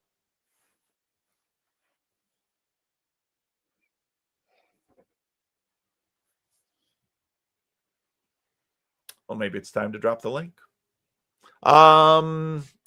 Summary statements. Any order, if you have one, jump in. I've got one. Okay.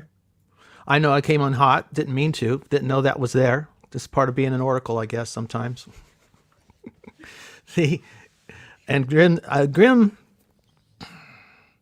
I see it and I know it. I've watched it in person. I've watched it online. Grim loves people a lot.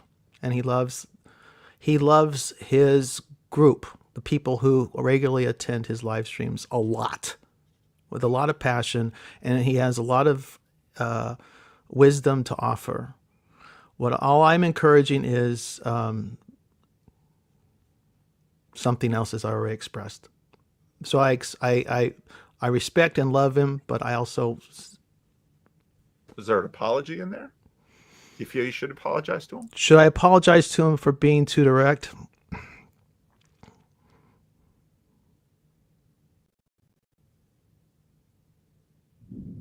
No. No, I think you're right. I probably have a mote in my eye. Thanks for telling me. I would just say that I want to be honest. What is it? What did Ram Dass's guru tell him? Love everybody and tell the truth. And it's a hard needle to thread. Yeah. And I apologize if I was offensive to the chat, and I apologize if I possibly hurt your feelings, but nothing I said, I believe, was untrue. And then it's been a pleasure talking to you all, and it's wonderful to have a couple like you two. It's actually on a live stream that brought a whole new perspective to it. Thank you, Mark. Thank you. Anyone else? Closing comments? Well, I just want to say thank you as a kind of outsider. This was very illuminating, and I don't think I'm generally very good at articulating myself. So it was a good challenge for me to try, and I hope it was a helpful or valuable experience to have someone in here who isn't usually in here. Yeah, thank you for your patience, and thank you for listening to me and challenging my ideas. Well, thank you, Womboy. You won the vote after all, so. Yeah, that's true. And in real life experience, women win the vote more than men in my local estuary on a regular basis. So thank you for joining us. Anyone else? I feel very lost at the moment insofar as like closing thoughts. I liked being on here. I'm gonna stick around for a little bit longer, I suppose, to see if anything else comes up. But I don't know. Maybe we should do the drifter thing and just interact with the world and see what happens. That's about all I got out right now, and I'm still processing. All right. Thank you, Henry, and thank you for Neil, who said, "Oh, Henry's free today." So if I had known that a little earlier, we probably would have had just the normal number. But I know you've wanted to get on for a while. And anyone else closing thoughts? Yeah, I'll go. So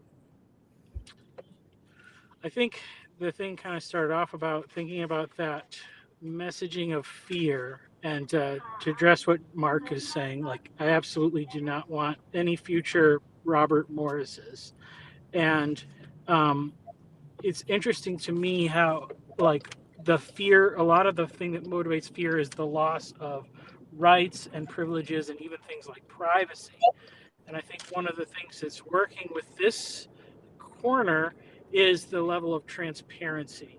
You know, we get to see the conversations that are normally behind closed doors.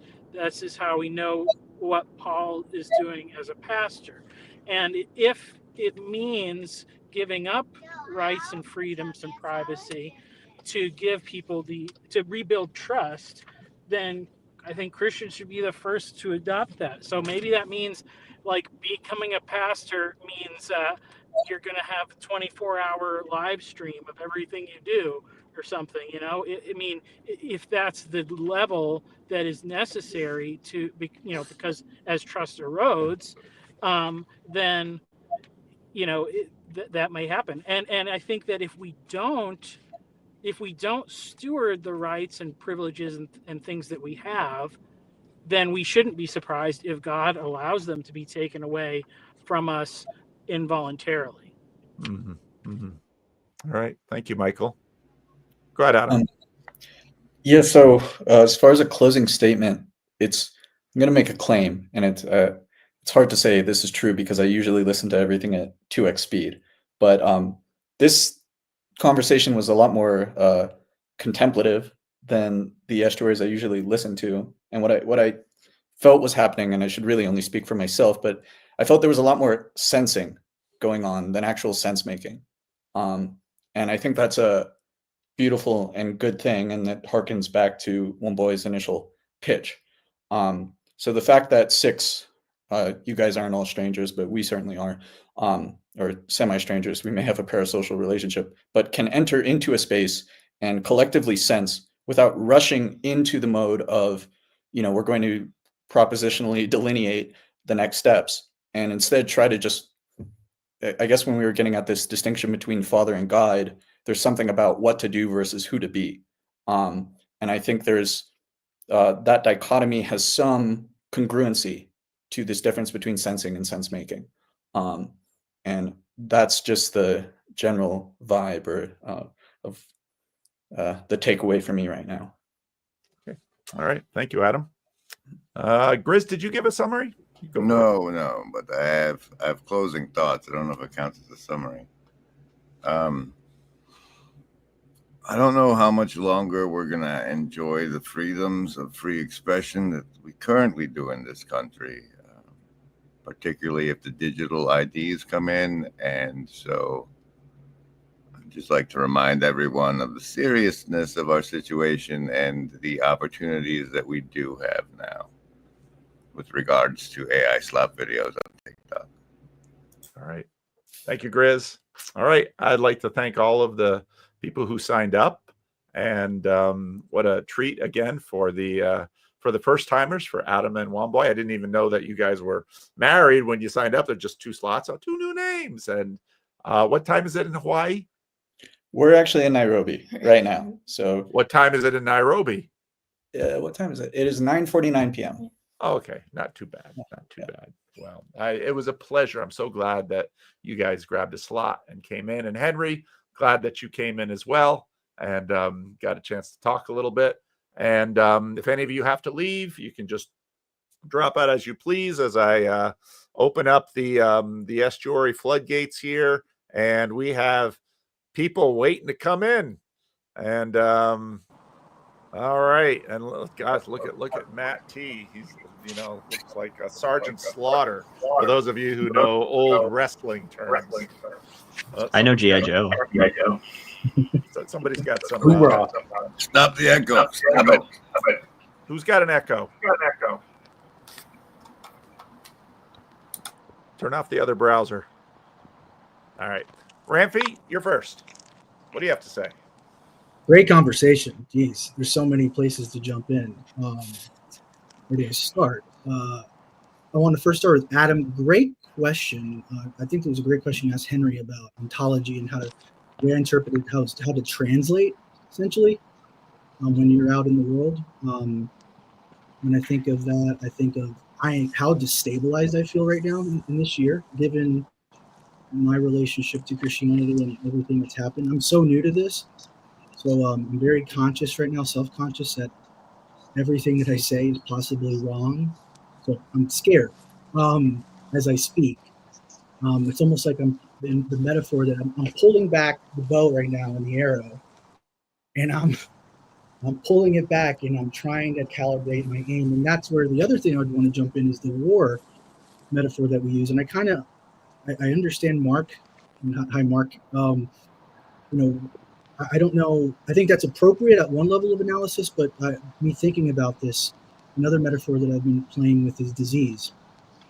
And disease is appropriate at a deeper level for me because you're the one pulling back the arrow. And if you're a disease, when you let that arrow go, what target is it going to hit? You might miss the target. And I miss the target all the time, I suspect, probably missing it right now. I'm so new to Christianity. It's an ontology that I know I borrowed from. And what I feel like, especially I'm going to work back on Monday, so I have this like tremendous anxiety. I'm like, oh, so much happened this past month. I know I'm going to have these conversations. This year I've been destabilized because I go to work and I see things all the time. I can see different ontologies play out. And my question is, do I remain quiet? Do I speak up? Do I say something? Oh, I'm for abortion. Man, someone's saying that in my presence, and they're assuming they're neutral, and their ontology is swallowing me up. What should I do? How should I react? And I think what I heard a lot in this conversation was, if we think about the metaphor being a disease at the level of the individual, akin to AIDS, it's not AIDS that kills you, it's other diseases, resentment, everything that can come in. And so what we do a lot is we misdiagnose the disease.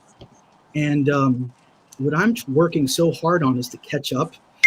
It's like I'm taking in Christianity. I'm reading as much as I can. I'm listening to y'all have these conversations, people that know more than I do.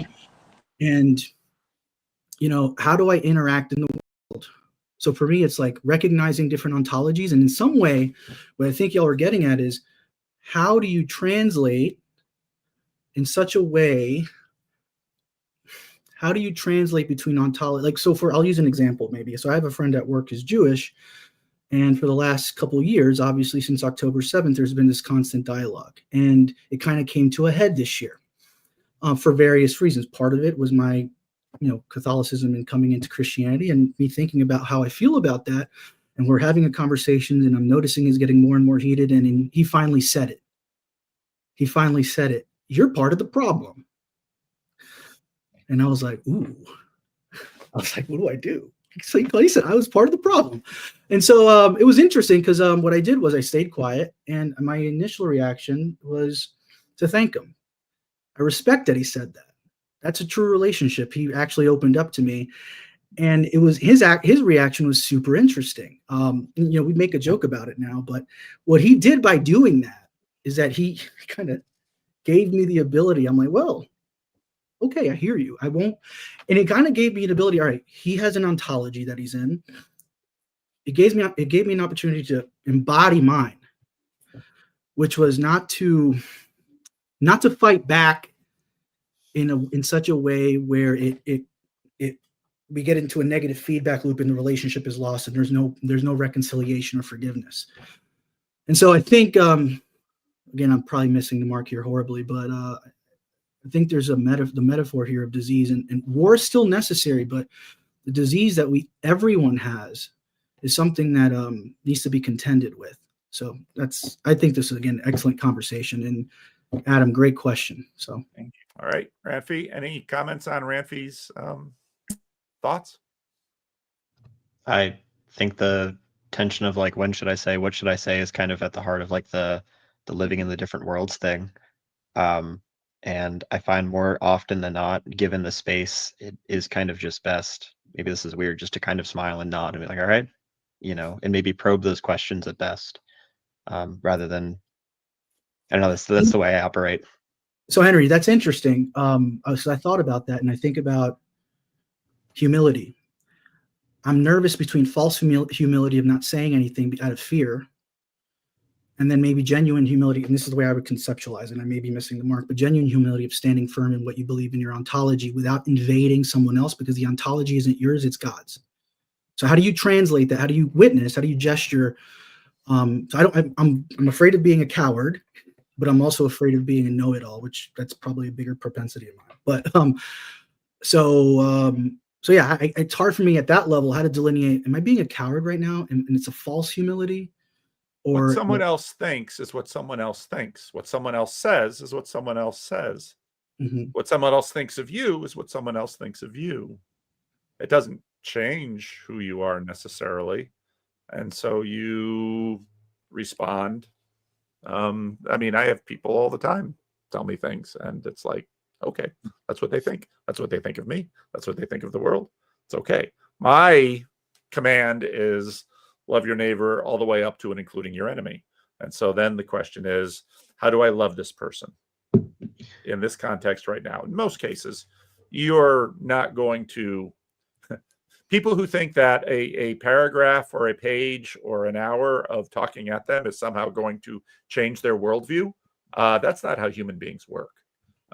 And again, I think Jesus is not only the destination, but he's also the means. And so we're disciples. So that's my answer. All right, Gray Hamilton, 52. We've been loving your baby's foot. Hey guys. That little baby's sleeping. Nope. She is. She usually doesn't wake up when I start talking. Oh. But we'll see. Can you guys hear me? We hear you just fine. Go for it. Sweet girl. Yeah. Well, I had something to say, but then I think the end of Michael's closing thoughts encapsulated it really well when he said, if we don't take responsibility for the privileges that we have, we may very well lose them. And I think relating that, like Mark and Michael at different times were talking about Israel's story in the Old Testament, and I think that's a lens you can view much of Israel's story as, is through that. If you don't take responsibility for your privileges in the sense of stewarding them, not as privileges that you've earned for yourself, but that have been given by God, then you will, in fact, lose them, and devastation will follow. And that is usually paired with a forgetting of God, right? Like, or maybe the forgetting of God is what leads to the losing of the privileges. It's all tied up together.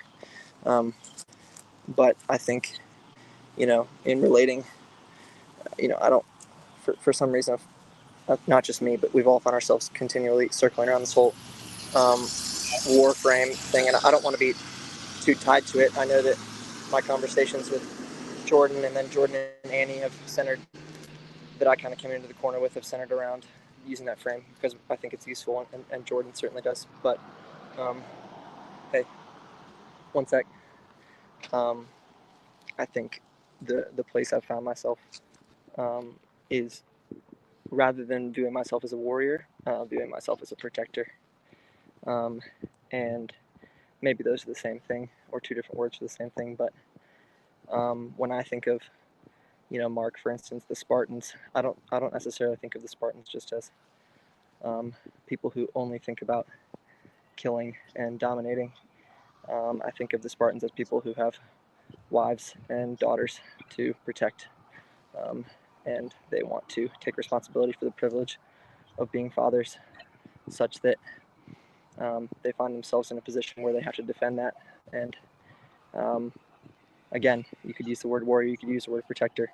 I totally take Rod's point, and I don't want to start seeing people as enemies, but I think to defend sort of, Jordan, not that Jordan Hall needs any defending from someone like me, but I think it's often somehow glossed over that the enemy in the conversation is always very explicitly a spiritual enemy, and the principalities and powers and the ways that they have gotten their fingers into each of our souls, and the line between good and evil crosses through each of our souls, and each of our souls is the battleground. But we live in the world together, and so necessarily it also exists in the life that we live together.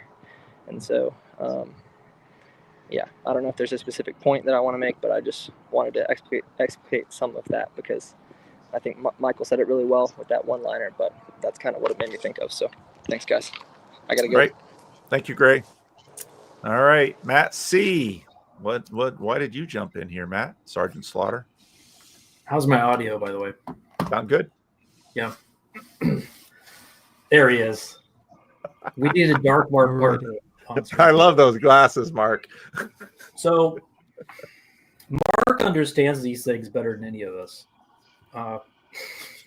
He understands that you can't be tolerant and get yourself out of this existential crisis that Western culture is in. He's here to not be tolerant, to help us put things back together. We've got a lot. I think Western Christianity, I think we've all kind of demonstrated today that Western Christianity, in a way, has a lot of offspring. It has secularism, the public sphere. It has moralistic therapeutic deism. It's got pluralistic tolerance framings. All these things are downstream of, or offspring of, a Christian ethical tradition. And the kids are fighting, and maybe Mark perceives this, intuits it, I think more than most, that someone has to get the kids to pay attention to each other and get in line and to stop fussing, and someone has to step in and be daddy for a bit. And Mark believes very passionately and very validly who that daddy needs to be, and I think we respect that, and I think there's a lot of folks in his nemesis framing who agree with the principle of what he is putting down. They just disagree in how that discipline needs to be meted out, because we're not going to mommy our way out of this. So that's what I have here. All right. Any thoughts on Matt's image? Since he addressed me, can I briefly respond? Sure. So much of the kvetching about the state of the world on all sides, it seems to me that we are living in the world that the Protestant Reformation has made and failed. The churches, in Tom Holland's sense, produced the situation by not being the church in the world. So that back to that earlier point about that one more story about another pastor of a big church who's had a huge moral failure that wrecked human lives all around him. And we don't know on what scale, how big the destruction was and how horrible it's going to be and how many suicides are going to result, etc. And at first I come to the corner and I'm thinking, I'm here to help the corner. I'm here to support the corner. I'm here because I like what Paul's doing. I want to participate. I want to support Paul. Then I realize, actually, I'm not here for the corner. I'm here for the Christians. So I'm here for the Christian. I'm here for the Christian. Now I'm realizing more and more, no, I'm here for the pastors. Because the pastors, present company excluded, because Paul is an exceptional example of what a pastor should be, but there just aren't enough of you, and your example is not getting to the top. This guy, this clown who just pleaded out to child sex abuse, Max Lucado is taking over his teaching position for a while, because what's he going to do? Is he ever going to tell the truth to these people? Is he ever going to talk to them for 5 minutes as directly as I spoke to Grimm? No, he's going to whitewash everything so that they can keep the structure upright, looking pristine, even though everyone in the world from the outside looking in knows it's full of rot. And so I'm sorry it comes out the way it does, but I maybe I'm saying amen to you, Matt. Maybe I'm just modeling more of the same. But man, we got to get our pastors right. Enough with the divorced pastors. Enough with the cheating pastors behind the pulpit. Enough. I'm sorry if we have to leave the pulpit empty and put up 20-year-old kids who just, because they've not lived long enough to have impure lives, they can read the Bible to us from their pulpits. But we got to clean up if we're going to be a church. Now, this doesn't count to... the corner is going to be the corner, and everybody needs to do what they need to do. But if the church is going to be the church, man, we can't do this anymore. And it's just going to be more of the same. All right. Thank you, Mark. Eddie, what's on your mind? This was a particularly great stream, and I have a lot of things that a lot of ideas I could say.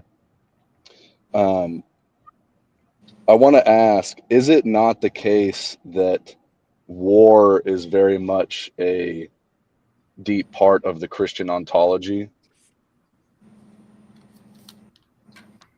I've been going through the rest of history's back catalog on Ireland, partly because of Paul King's Northern Ireland, partly because of my interest when I went there.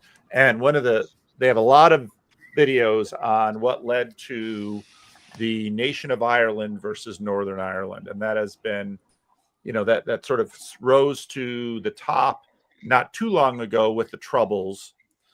One of the really interesting things about Ireland is both its War of Independence and its Civil War didn't look anything like the American War of Independence or the American Civil War.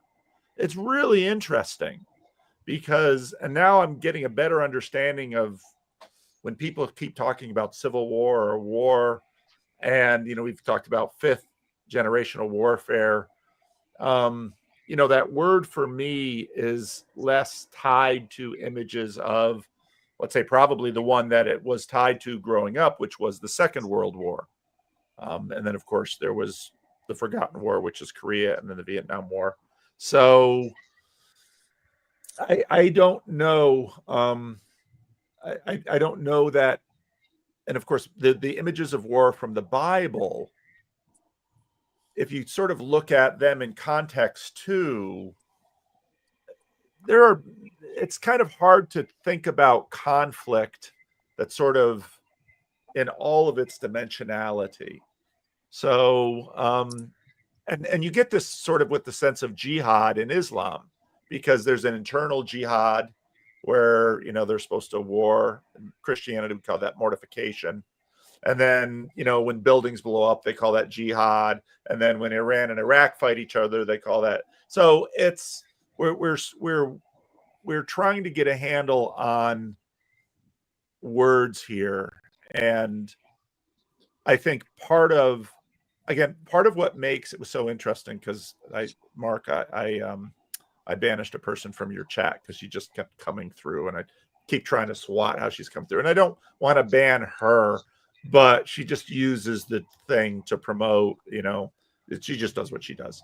Sorry, I haven't even been paying attention. No. So I just muted her for 24 hours. You can talk to her later if you want. Thank you.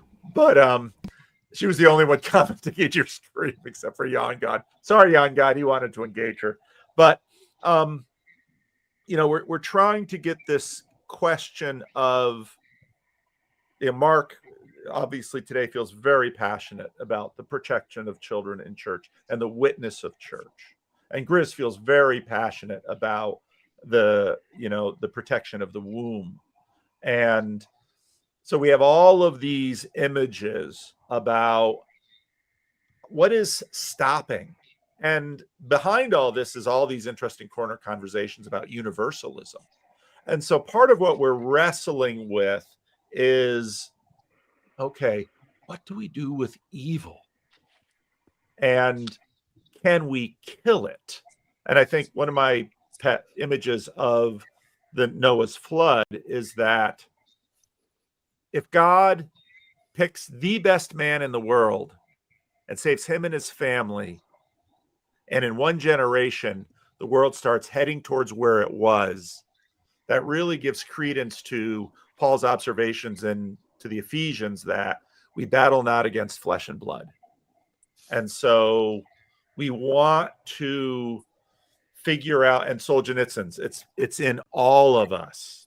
And so then we want to figure out, Paul says, I war in myself, good and evil. The good I would do, I don't do. The evil I don't want to do, I do. And so conflict gains attention. Conflict marshals our forces. And so we've got this English word war that we wrestle with because so often, so Bowtie led something, but Bowtie's new wife, her parents are missionaries to the Ukraine and have been since the end of the Cold War. And so they're in the Ukraine now. And so their 5 children are, praying for their safety in Ukraine because war is this horrible thing, but war in Ireland, let's just look different. So I think, Eddie, we're really wrestling with this term because on one hand, I think in America, we desperately want to preserve a tradition that says we are going to have combat with words and ideas, and we are going to not either shed blood or do character assassination, because there's another element. And so we are trying to figure out how to struggle in a godly way. And it's so hard. It's so hard. And in the church, we want to do this as Christian. Go ahead, Eddie. I wasn't merely referring to physical war. While you were talking, it occurred to me that if you really wanted to stop yourself from ever sinning again, you would just kill yourself. And that's obviously not an appropriate answer. And so, yeah, very much an internal war. I was going to say something else. Shoot. Maybe it'll bubble up. Lance, you came in. It's good to see you again, Lance. Oh, you got it again? You got it, Eddie? No? Okay, well, if you get it, you can pop up again. Lance, it's good to see you, man. It's been a while. Yeah, I'm crawling out from my hole. A couple of times I've been on, God did tell me to quit arguing, along with some other things, which kind of needed to get me out of the TLC a little bit. Because what he's really doing is like, the whole Orthodox versus that, like some of those things that come on, I'm like, don't have any interest in that. But one of the things was I was listening today, Sam's 2 videos were just running under the background on the moral therapeutic deism.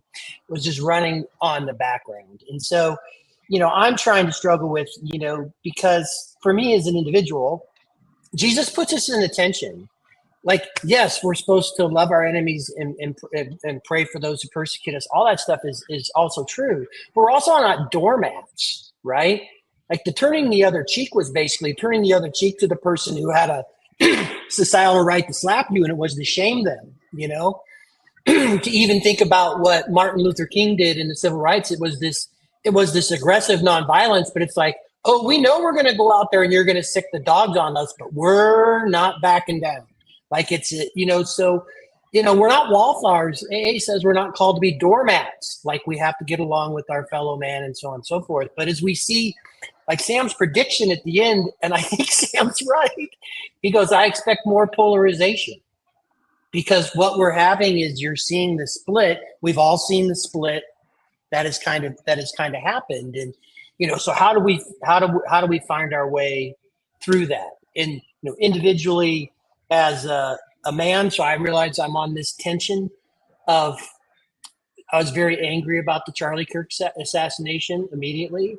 Then I took it to prayer and I have some resolve, but also knew that I needed to bring myself back into a centering place. Like, okay, how am I do something positive with this and all of these other things? And so I just think that I'd love to see, and it's probably going to happen, really. We've talked about the moral therapeutic deism a lot, but I think one of the things I don't think Sam realized, he gave us a wink. Like, he's like, hey guys, the Harvard elites and Unitarians, they're the ones that did this programming behind the scenes, and you didn't even know about it. Like their shining star, like basically brought this out in the light. It was really interesting. And the thing is, he gave the fishbowl example. Well, let's just say for us in the United States, we're in the fishbowl. We can't get out of the fishbowl. Now, some of us have told us you can't live in the fishbowl anymore. And it's like, well, how are we going to do that? Like, we're stuck in the fishbowl together, right? And trying to find our way through this. So, and I'll just say, Protestants, like, how you go is how the USA is going to go. Because it's a product, like, literally, that's really going to be where how that's going to be figured out. But it's very difficult because we're all living in our personal lives. I watched that video with the identical twins, right? And they're staying in relationship because they're identical twins. But as this polarization is happening, these are going to be the flotillas and the places to where we try and figure out to, have some sort of conversations. But I really appreciated it, and Adam, and I appreciate you guys joining, and you guys are amazing. Keep coming back. And how do I pronounce your name? Is it Womboy? Womboy. Keep going. Like, come on, jump on these live streams. Get in here. You're amazing. We want to keep hearing you. Love to see new faces, and so I'm appreciative of this. And I'm going to be listening because I've already found some things that I'm going to do in my personal life that are active. I downloaded the TPA Action app, and I'm going to go knock doors and do things. I'm going to do. There are things you can do right in your own little corner that you want to potentially do. But I think the best place to try and hash this out is going to happen in this little corner. All right, thank you, Lance. Eddie, did it float up? Yeah. He mentioned Jesus, and then it was there. When he comes, the sword is coming out of his mouth, and I think that's a very important thing to contemplate in regards to war and this whole conversation, really. And then there's a couple more things I wanted to bring up. The first one, just two. The first one being that I think the kind of, and I say this tentatively because I'm still struggling with the church mightily, because I love being a wanderer so much. But the kind of Christian future that I suspect many other people in this group envision the same way I do, will be very, very uncomfortable for a lot of Christians. Because I have friends who are more confident in their belief that Christ is God than I do. Way more confidence than I do. And yet they have 6 girlfriends. They are streaming themselves playing video games every night. And I don't think, these types of things are not things that many of us want to be taken over the river. And this connects to what Mark D. Parker was talking about, I imagine anyway, in regards to, mega churches and that sort of thing. And I'll say two more things, much shorter. The first one being, correct me if I'm wrong, but I feel like I remember when the Israelites are trying to figure out how to farm, God tells them to leave a portion of the field open to the stranger. Yep.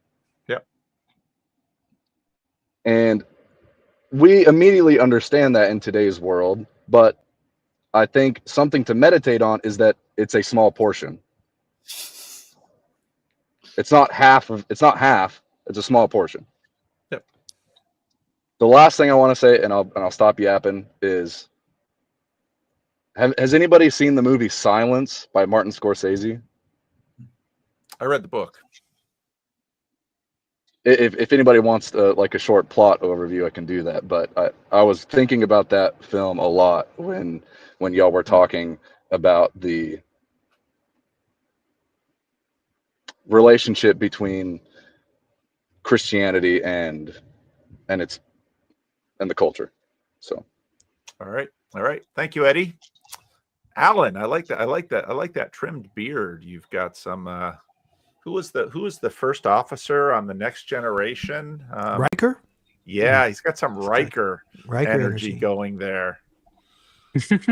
Thank Who you. is your Troy? Now we got to know who is your Troy. Yeah, man. You know, he's got. It'll be one. revealed at the right time. You know, my I can't let you guys know my power level quite yet, but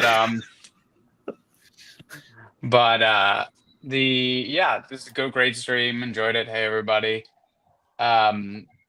The only thing I wanted to add to this conversation is, like, I think it's a real gift to really embrace being a beginner and not knowing where you're standing and not having the answers, because there's a false confidence that comes from, like, well, of course it's obvious how I'm going to do this, and it's obvious that I should do that, and that's something that, to begin with, I think the enemy uses all the time to be like, oh, well, if you know, the most obvious, like, if you were a real Christian, you'd be on the front lines of this civil war and you would be doing that. And it's like, what? You know, like, oh, if you were actually, if you actually enjoyed running, you'd be running a marathon every day. You know, it's just like, well, I'm not ready to do that.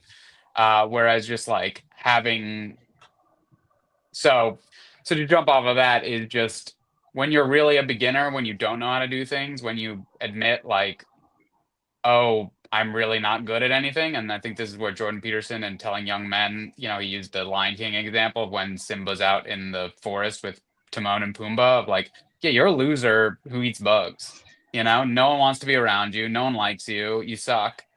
And that's like a gift for young men. It's like, yeah, you suck at everything. No one wants to be around you. You smell bad. You're a 14-year-old boy who plays video games and doesn't know how to talk to girls and doesn't know how to do anything. But that's also the gift, which is like, okay, now that I suck at everything and I have no shame about how much I suck, or like, now that I have no shame, but I have nothing to lose by being a beginner, I can begin. And it's the same with a lot of this community stuff of like, well, I'm friends with everybody. It's like, well, when's the last time you had a tough conversation? When's the last time someone said something you don't want to? Well, I make sure to never talk about anything that would be tough. I make sure, so you don't actually have any friends, because they aren't actually honest with you. So you're actually a loser who has no friends. But I don't like that thought, so I'm just going to tell everybody I have tons of friends. It's like, it just, and especially having done a lot of comedy, it's just like, I used to teach comedy in DC, and you'd get all these guys who are like, in DC, you have a lot of lawyers and a lot of like pseudo professionals, and they'd like read you a sketch or perform stand up, and it would be horrible. And I'd try and be like, hey, have you thought about this? And they're like, no, I'm actually like a really good writer, and I went to law school and I'm really smart. And I'm like, no, you actually suck and are terrible, and I'm trying to help you, and you don't want to hear that. You just want to explain how you're a English major who became a lawyer who has a doctorate in law. So I can't actually help you. And not to be rude to those people, but they're refusing the help. They're refusing the gift of sucking. So the point just being of like, if you just admit all these things, if you just keep pulling it back, keep being like, all I have to do is show up. All I have to do is talk to one person. All I have to do is have one disagreement without blowing my top. Like, that's actually what the path of sanctification looks like, and how we can actually move towards things. But it really is like pulling back and not lying to ourselves about like, my life is great, but this one thing. It's like, no, you're probably not a great person, especially if you're looking through the lens of Christ. But that's all I wanted to add. When I was young, I tried to change the world. And now that I'm older, I'm changing myself. Yeah. All right. Skank. With that up. I mentioned his name and out he went. Oh my. I think everybody should have their if you come in with a cell phone, you should have your cellular provider underneath. Maybe that'll motivate them to give us better service. I don't know. Well, if Skank doesn't come back, now he's dropped altogether. Go ahead, Michael. You want to say something?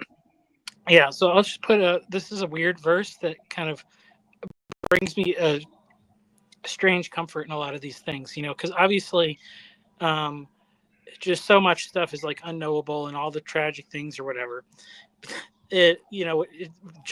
Judah's firstborn son, it just says he was wicked in the sight of the Lord, so God killed him. And so I just think, okay, we don't need to know why or how, but God, if that's what's needed, God can take care of that. And so, hard as it is, what that makes me do is it always makes me think about these horrible things like, why is God allow it? And it's like, if in some way he knows what he's doing, and even though it bothers us greatly, he may be protecting us from something worse that we don't know or can't imagine. And ultimately, justice, is served in the end, and we have to just try to do what we feel he's directing us to do, and not, we don't have to figure everything out. He's in control. So, all right. Thank you, Michael. Skank, I think you get the last word. Oh, goodness. Okay. Party. Always. Some of us work for a living, Paul.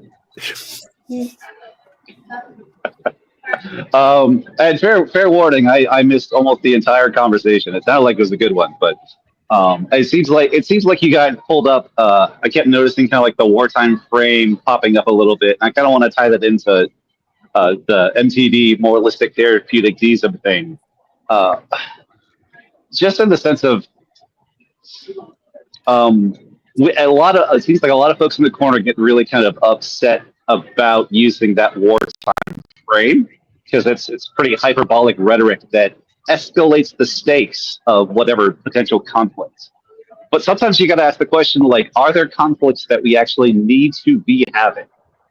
And one of the things that it seems like a thing like moralistic therapeutic deism is, it is something that creates stability, that creates a sort of like a layer that prevents us from having certain ultimate conflicts. Charles Taylor talks about this in slightly different terms in Secular Age. But it's this, we found this thing that doesn't actually represent truth for any of the major religious traditions here, but it's a noble lie we've all agreed on in order to live in peace with one another, which prevents us from having the necessary conflicts. And I don't know about the rest of you guys, but if you guys keep putting off necessary conflicts longer and longer and longer, they don't get easier.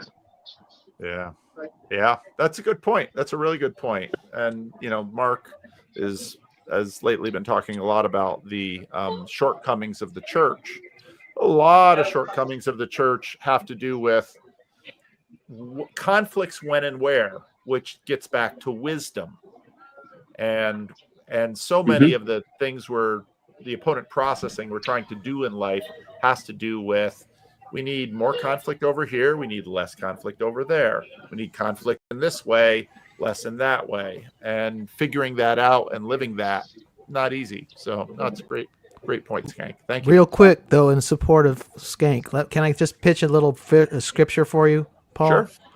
Back to 1 Corinthians, only this time chapter 3, verse 1. But I, brothers, could not address you as spiritual people, but as people of the flesh, as infants in Christ. I fed you with milk, not solid food, for you were not ready for it. Even now you are not ready, for you are still of the flesh. For while there is jealousy and strife among you, are you not of the flesh and behaving in a human way? And then the subsequent verses, I encourage going back to the text and read the whole thing, because then that's when he goes into his whole thing. Some of you say I'm of Apollos, some of you say I'm of Paul, and he really nails that down. And it's that, so that's just a little. All right. Bo. Thank you, Mark. All right. I think I'm going to close the stream unless someone has something they really got to blurt out. The only thing that makes the darkness bearable is each other. That's a good point, Grizz. It's a good point on which to end. All right. Anybody got any branding requests? You can go to hell with us, Grim. In the darkness, there's no togetherness. or at least in Dante's darkness. That's true. How about a little? How His about togetherness isn't all that. Which is not to say that I do like all of you guys, but togetherness doesn't necessarily always make it more bearable. No, and the irony about certain kinds of togetherness is the worst thing about prison is who you're locked in there with. So there are always those other things. So how about a little bit of Freddie and "Oh Canada"? How's that sound? All right. Well, here we go. Your mom and Reggie are on the top of the world. I had an idea. What? Why don't you tell the fans out there that are watching in Michigan, watching in Sacramento, all over the colony? Don't forget the ones in Ontario, Canada. Ontario, Some Canada. of our favorite fans are out there. We love Canada. Canada. Oh, Canada. The stars are greatly smiling. Jesus loves you, Canada.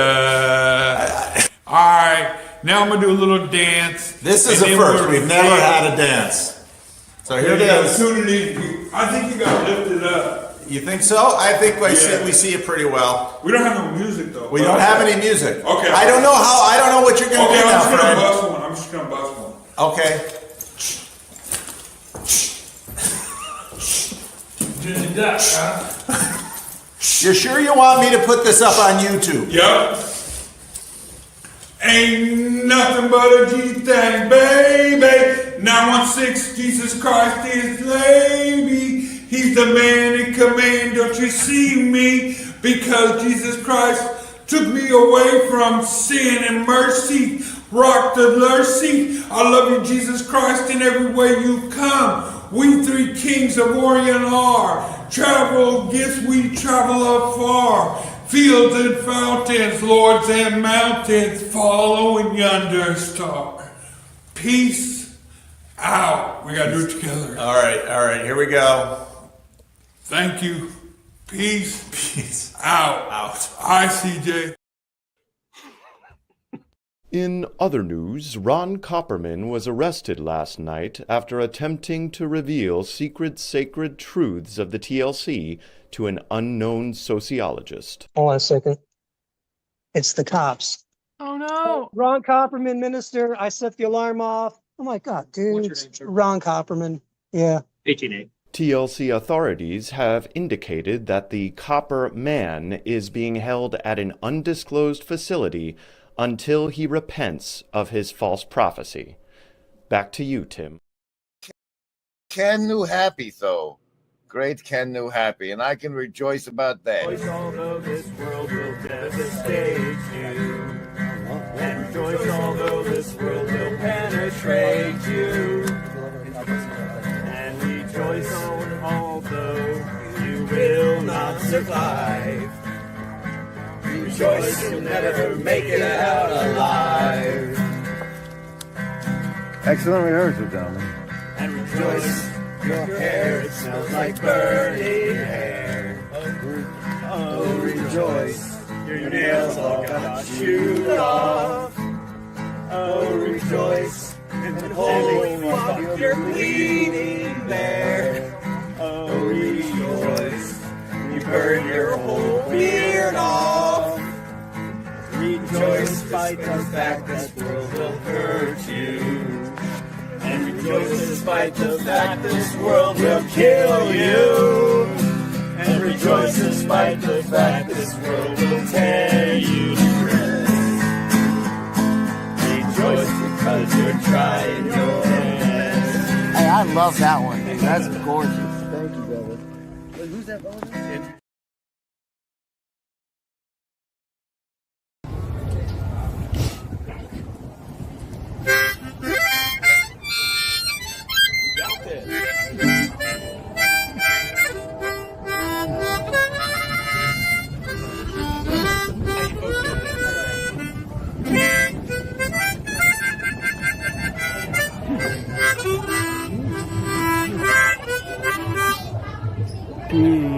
Where are you here? Oh, there I am. Hey. Where are you? Where? Got me? Oh boy.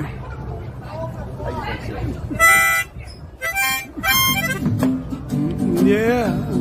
walk with me, Lord, walk with me. Come on, man. Walk with me, Lord, walk with me. All along this Jesus journey, walk with me, Lord, walk with me. Yeah. Walk with my mama. You walk with my mama. Walk with me. Walk with me too. You walk with my mama. Yeah. Walk with me. And walk with me too. While I'm on my Yeah. Jesus journey. I want Jesus. Want Jesus. Walk with me. Walk with me. Hold my hand, Lord. Hold my hand. Hold my hand, Lord. Hold my hand. All along this Jesus journey. Hold my hand, Lord. And hold my hand. Walk with Moses. You walk with Moses. Walk with me. Walk with me. You walk with Moses. Walk with me. Walk with me. While I'm home. Yeah. Jesus journey. I want Jesus. I want Jesus to walk with me.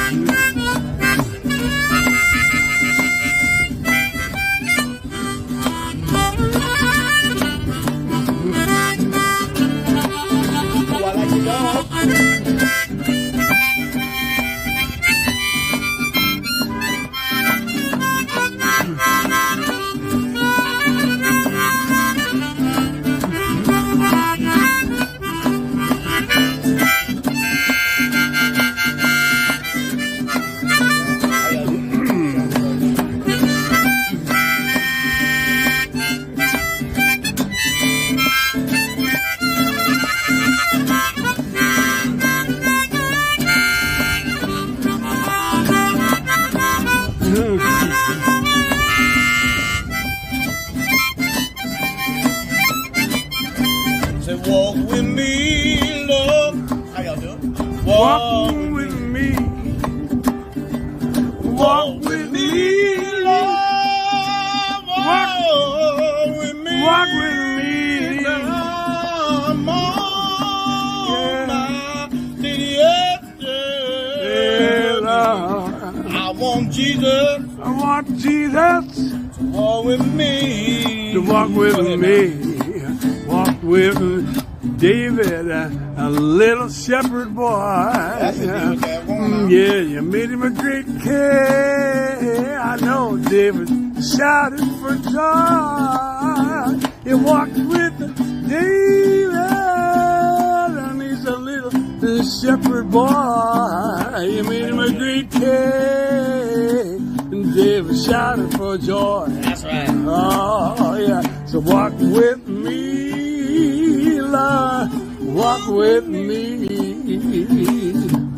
Walk with me, Lord. Walk with me. All along this Jesus journey. Walk with me, Lord. Walk with me. You gotta walk with me, Lord. Yeah! That was rocking great, brother. Oh, yeah.